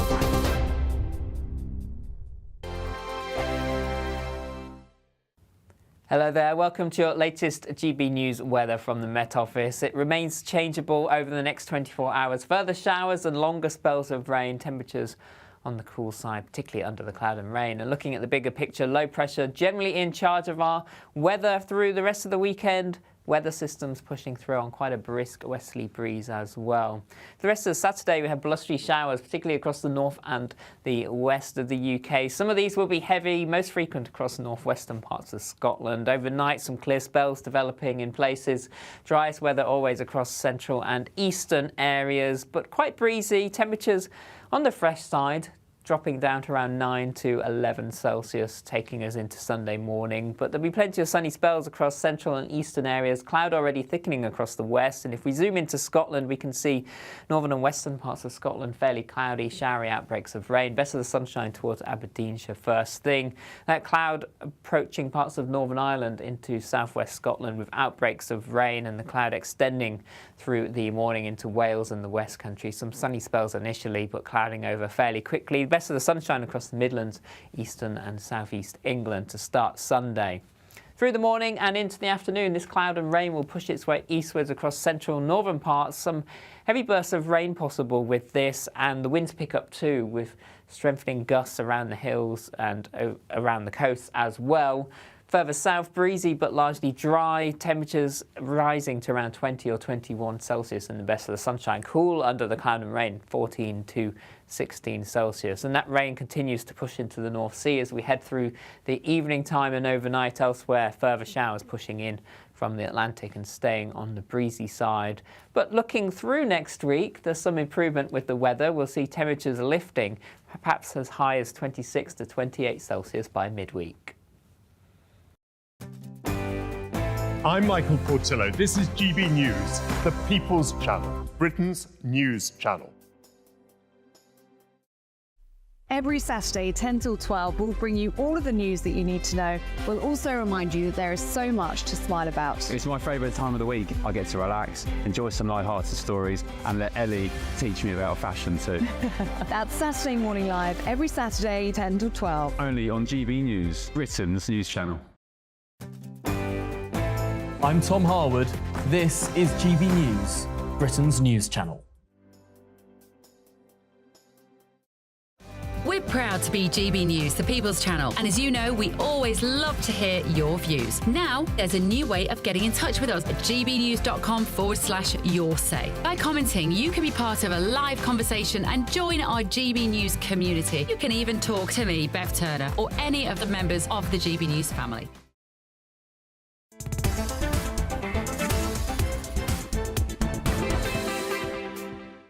Welcome back. I'm Darren Grimes in for Nana Akua, and this is GB News on your TV and on your digital radio. Thank you for your company. Now it's time for our great British debate this hour, and I'm asking, should we be heading towards a cashless society? Supermarket Tesco's has banned cash at 40 of its cafes, leaving customers furious over the decision. Tesco say the move has cut waiting times for customers as they look to move to a cashless system in the near future. And critics have called the move bonkers, arguing that it'll alienate customers who heavily rely on cash. So that's the question for this great British debate this hour. Should we be heading towards that cashless society? What are the consequences of heading to such a society? Let's not forget that it was only a few weeks ago we had that massive tech outage in which everyone was fluttering around, not able to use their cards, suddenly trying to dole out the cash and unable to do so. David Evans comments is on gbnews.com/your say, cashless society is 1984. Everything tracked. They will soon know how many sheets of toilet paper you use. Goodness gracious. Thank you for that comment, David. Now, joining me to discuss this is the political commentator Suzanne Evans and former Labour Party advisor Matthew Larser. He's not in with that lot right now. Oh. Thank your lucky stars. Now, Matthew, I'll start with you then. You must be supremely relaxed about the state knowing absolutely everything about us. No, I'm not. I don't believe in the big state for the sake of the big state. I'm always. When PIN numbers came in, and I was a producer at the BBC, we had a cameraman we used pretty much every week, and he thought PIN numbers were basically the work of the devil, and that was going to sort of, I don't quite know what the difference between putting your PIN in or putting your signing was going to be the thing. But then we said to him, do you have a club card or, Nectar card in your other loyalty schemes are available in your pocket? And he would go, yes. And I think that's the issue. So in terms of moving to a cashless society, I think the answer is not yet, and perhaps not totally ever. But the thing about it is, you say it's the state, it's the market that has driven it, because everybody gets their card out and taps. And one thing I'm really keen on is that it's absolutely a universal right to have a bank account, and people should have access to a bank account, and that is very, very important. That we don't sort of just automatically. It's easy to say, people at the poorest end of society can rely on cash. Yes, but they also need to have a bank account for all the things that you can't use cash for, like buying things online. Well, just very briefly before I go to Suzanne, what would you say to the older ladies then who are in one of these 40 Tesco's who use it as a social event? No, I would say that Tesco have moved too early. I think it depends. I think particularly a business like Tesco, which is serving a very wide range of people. There are lots of kind of small businesses, lots of individual coffee shops don't take it now because it's a big hassle for them to go and bank cash at the end of the day. But they would tend to go to a younger clientele. I think a business that supports that's appealing to the whole community needs to keep taking cash. So I'm not totally in favour of getting rid of cash now. Suzanne, all of the viewers, most of them anyway, are saying, I would just boycott Tesco. Yeah, I absolutely agree. Tesco has really got this wrong, I'm afraid. You mentioned the global outage, Darren, when Microsoft updates went horribly wrong. Let's just remind ourselves of exactly what happened then. It shut GP surgeries. Yeah. It took broadcasters off air. Businesses were completely stymied. One estimate from an insurer analysis of the Fortune 500 companies alone in America reckons it cost them $5 billion. We couldn't get trains. We couldn't get flights off the ground. Banks were completely stymied as well. Absolute nightmare. Now, just imagine how much worse that had been if we lived in a cashless society. Supermarkets were only taking cash because some of them couldn't. We wouldn't have been able to buy anything. Just imagine the social breakdown, not to mention the expense, if cash was not available under those circumstances. It's far too soon. A minor thing. I live out in the countryside. If I want to pay for parking, sometimes I can't because I can't get a signal on my mobile phone and none of the machines take cash. It's ridiculous. So I'm there with my friends and we're saying, who's got a signal? Have you got a signal? OK, you pay this time, I'll pay next, or I'll pay you back. It is no way should we have a cashless society. And that's before we even think about the problems and the restrictions on our freedom that not having cash. The glory days of bags of change have gone, haven't they, for the parking meters? I think there'll be a whole generation who've never seen a parking meter. But you know, Matthew, you also said this is market-driven. Well, it isn't actually. It's being driven by the finance houses who, if you're a small business and you still take cash, they charge you a fortune to actually put. I think it's unfair to discriminate against cash. Right. But the thing is, a lot of people do prefer paying with their card. I have to say, no, look, I'm going to be honest. I use my card primarily. You know who I don't like? People who pay with their phones are getting on the London bus where they stand there while they're trying to get the phone to recognise their face for an extra 30 seconds. So Tesco's saying it speeds up service. It doesn't always. But what I would say, though, is that I think you've got to protect the universal, the access to cash, because do you know, I'm going to sound like a conspiracy theorist here, but what if one day, you know, we end up with... what if we'd ended up with Jeremy Corbyn as Prime Minister, right? I want to get my cash and leave the country. Well, Darren, you've got more cash than I have, Well, I wish. That's my worry. We have such a big nanny state Exactly. now. And if cash is done away with and all our finances and all our monetary actions are completely tracked, I'm not saying this is going to happen anytime soon, but potentially it could be the case. So let's just take the public health nanny state. You know, we're not allowed to drink sugary drinks. We're not allowed to smoke. We're not allowed to do all sorts of stuff. What's to say in the future there won't be a situation whereby they say, Suzanne, you're a little bit overweight, no more donuts for you. Or you've had your gin allocation for the week. The fact I bought 2 bottles as presents for friends is irrelevant. I'm not allowed to buy any more. Like a social credit this system. Chinese social credit system, exactly right, where if you have deemed to behave in a way that is not the way the government wants you to behave, and this is actually happening in China, you find yourself not able to book a train or a flight, for example. Well, there are penalties to pay. and I feel quite scared about the direction the country's already moving in. I don't want to give the state more powers to be able to... I think cash should remain part of the mix. I have to say, sometimes it's the reverse, that it's not that you're turned off a business because it doesn't take cash, because it only takes cash. My local bakery only takes cash for under a £5. It does a beautiful bloomer for £1.10, and then I never every time I want one, I find that it's the day I have any cash in my pocket because I spend so much of the time paying by card. But I think we need to have the mix. One argument, of course, in favour of against cash is that cash in hand ends, people pay their taxes, and you also get rid of people being exploited as well because people are being paid the minimum wage at least. So there are advantages to it, but choice. Also, it's interesting. I just had a lovely message from my next door neighbour in relation to your last lovely interview about the charity effort, and they said, you know, my son raised thousands by busking in Tunbridge Wells. Wow. How are you going to raise that kind of money? They've got card readers now.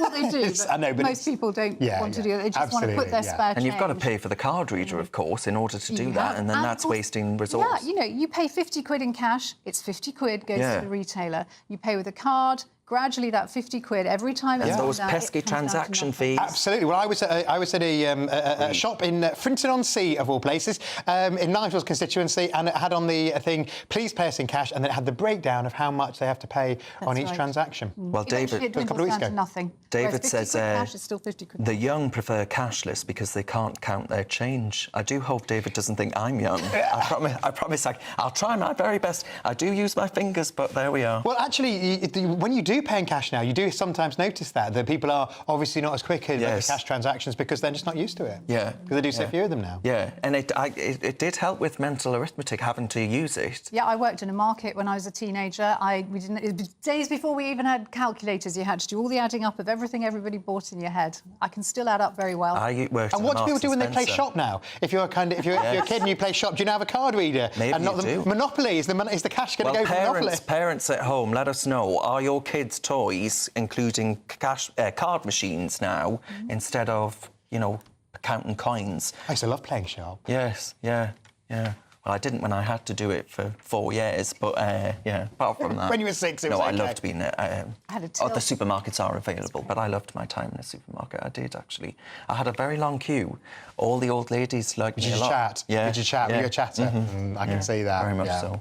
Very much Let's so. not get started on self-service checkouts. Oh, yeah. Oh, that's a whole... We've had that debate. We've had that debate. Well, we will have it another time, I'm sure, because that story keeps coming back around.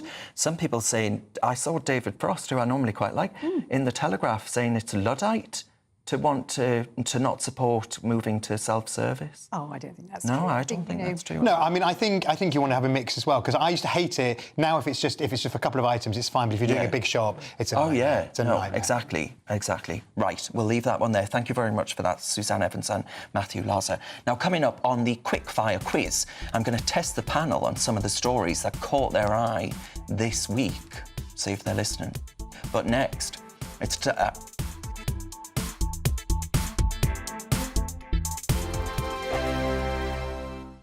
Join me, Camilla Tominey, for a frank and honest discussion with those in power that cuts through the spin and gets to the heart of the issues shaping our nation.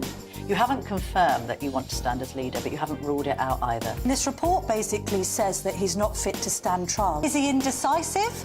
Incompetent? I deliver the dose of reality Westminster needs. That's the Camilla Tominey Show at 9:30 every Sunday on GB News, the People's Channel, Britain's news channel.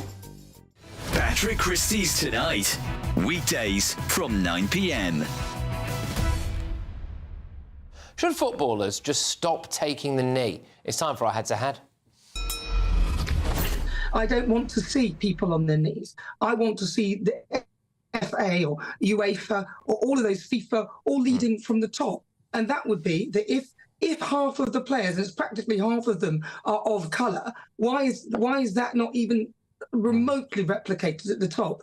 So to me, I just see it as an empty gesture. What is the point of it? It's been going on for years and still not much has happened. And the bottom line is this: these clubs are rich. Football is rich. Everything. If they really wanted to prosecute racists on the terraces, they really could, and they haven't. And they've had years to do it. So why would getting down on one knee now change it? It's not changing anything. It needs to start from the top, but it hasn't. I do wonder, Jason, whether or not it has much of an impact. I mean, at the start of games or in the highlight shows, etc., at Match of the Day, it does seem like, right, OK, so we'll take the knee and the commentator will go out of his way or her way to tell us what a wonderful thing this is. And, suspiciously at times I do wonder whether or not the fan sound goes down, because I've been at a few football games where it's not been that well received, but you don't tend to see that in the highlight shows. And then there might be a round of applause for something else, and there might be something else going on, and eventually we get a bit of football. Do the fans actually like this?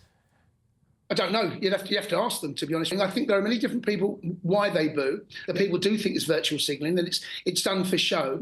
But I think that it can only be a good thing in my mind that we are discussing this, and we all realise I think in 100 years' time, this conversation could still be going on. There still needs to be work done. There still needs to make sure that the Argentinian national side to be singing racist songs about black African-American footballers that now play for the French national side are getting racially abused. That tells me only one thing, that the message is still not getting across. GB News.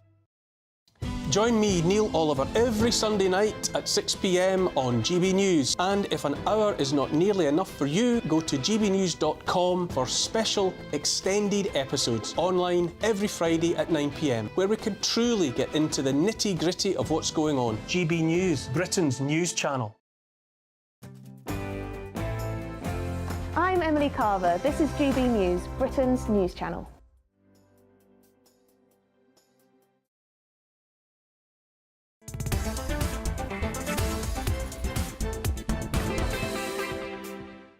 Welcome back. It's time for our quickfire quiz. It's the part of the show where I test my panel on some of the stories hitting the headlines right now.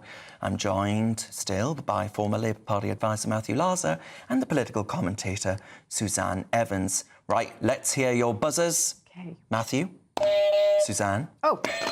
That's what they sound like. I'm glad I know that. Right.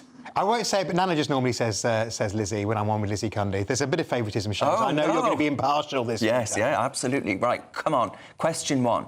The first £1 coin to feature His Majesty King Charles III entered circulation in the UK. What creature appears on the back to celebrate his passion for the environment? It's A, wasp. We're getting sorted. Wait. B and CB. It's a B. It's a B. I'm going to say it's... I think it is a C, but I'll say B for the sake of it. Let's have a look. A B. Suzanne is in the lead. I think Suzanne's going to wipe the floor. I'm not OK, sure about this. let's have another go then. Around 3 million have been... Oh, that's on the coin. Around 3 million have been issued to post offices and banks around the country. This design is one of them, of the 8 that will appear on coins ranging from 1p to £2. They're quite pretty, actually. But I haven't seen it because I'm always paying on my card. I got my first Charles note this week. Oh, did you? I did. Right, question number 2 then. Closest answer wins. Maria Branias Morera, an American-born Spaniard believed to be the world's oldest person, died earlier this week. How old was she? Suzanne Evans? 119. 119? 114. 114. Let's see. The answer is 117. So we were kind of in the middle. So you win. Yeah, one closer. closest. Yes. Suzanne Evans is still in the lead. That's quite an age, though, isn't it? Yeah. I don't think I'd want to live that long. No. Right, question number 3. John F. Kennedy's nephew, Robert, withdrew from the presidential race to endorse Donald J. Trump. But what year was JFK assassinated? Is it A, 1961, B, 1962, or C, 1963? Oh, that's a tie. Oh, go on, I'm behind. All right, Matthew. 1963. Let's have a... 1963. All right, they both say C, 1963. The answer is C, 1963. You're still in the lead, Suzanne. Yeah. JFK was indeed assassinated on the 22nd of November 1963 as he rode through a motorcade through Dallas. He was the youngest person ever to be elected as president. Now I think we've had the oldest, haven't we? Question number 4. True or false? Justin and Hailey Bieber, he's a singer, yes? Yeah. Have named their first I'm child... not that out of time. I'm not a High Court judge. You do vote Labour. Vote their We're down first with the child, kids. their first child, Harry Green Bieber. True or false? True. Matthew Larser, true. I'm going to say false because I don't All know. right, let's have a look. The answer is false. Oh, you've wiped the Suzanne floor with me, Evans Suzanne. wins. It's Jack Blue Bieber. Right, now, question 5. A school worker has been jailed for 9 years after stealing 1.5 million of what unusual item? Is it A, art supplies, B, chicken wings, or C, spoons?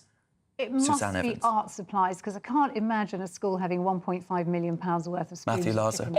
I think it's art supplies, let's say chicken wings. All right, let's see what the answer is. It is B, chicken wings. But Suzanne still wins. Yes, 3-2 though. All right. Wasn't a humiliation. Thank you very much Thank to you. my panel. I've been Darren Grimes, you've been Matthew Larser, and you've been Suzanne Evans. I thank you very much for your company, and I've been in for Nana Akua. So thank you for your company at home and your comments, and I'll leave you right now with the weather forecast with Greg Dewhurst. Looks like things are heating up. Boxed boilers, sponsors of weather on GB News.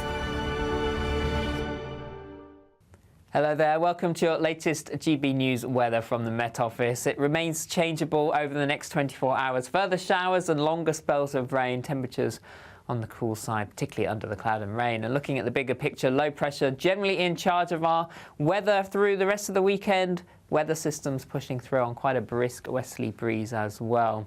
The rest of Saturday we have blustery showers, particularly across the north and the west of the UK. Some of these will be heavy, most frequent across the northwestern parts of Scotland. Overnight, some clear spells developing in places.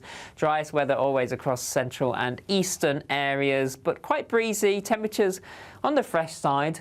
dropping down to around 9 to 11 Celsius, taking us into Sunday morning. But there'll be plenty of sunny spells across central and eastern areas, cloud already thickening across the west. And if we zoom into Scotland, we can see northern and western parts of Scotland fairly cloudy, showery outbreaks of rain. Best of the sunshine towards Aberdeenshire first thing.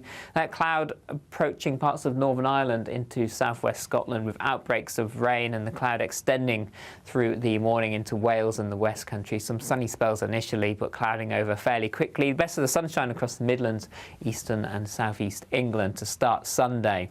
Through the morning and into the afternoon, this cloud and rain will push its way eastwards across central and northern parts. Some heavy bursts of rain possible with this, and the winds pick up too, with strengthening gusts around the hills and around the coast as well.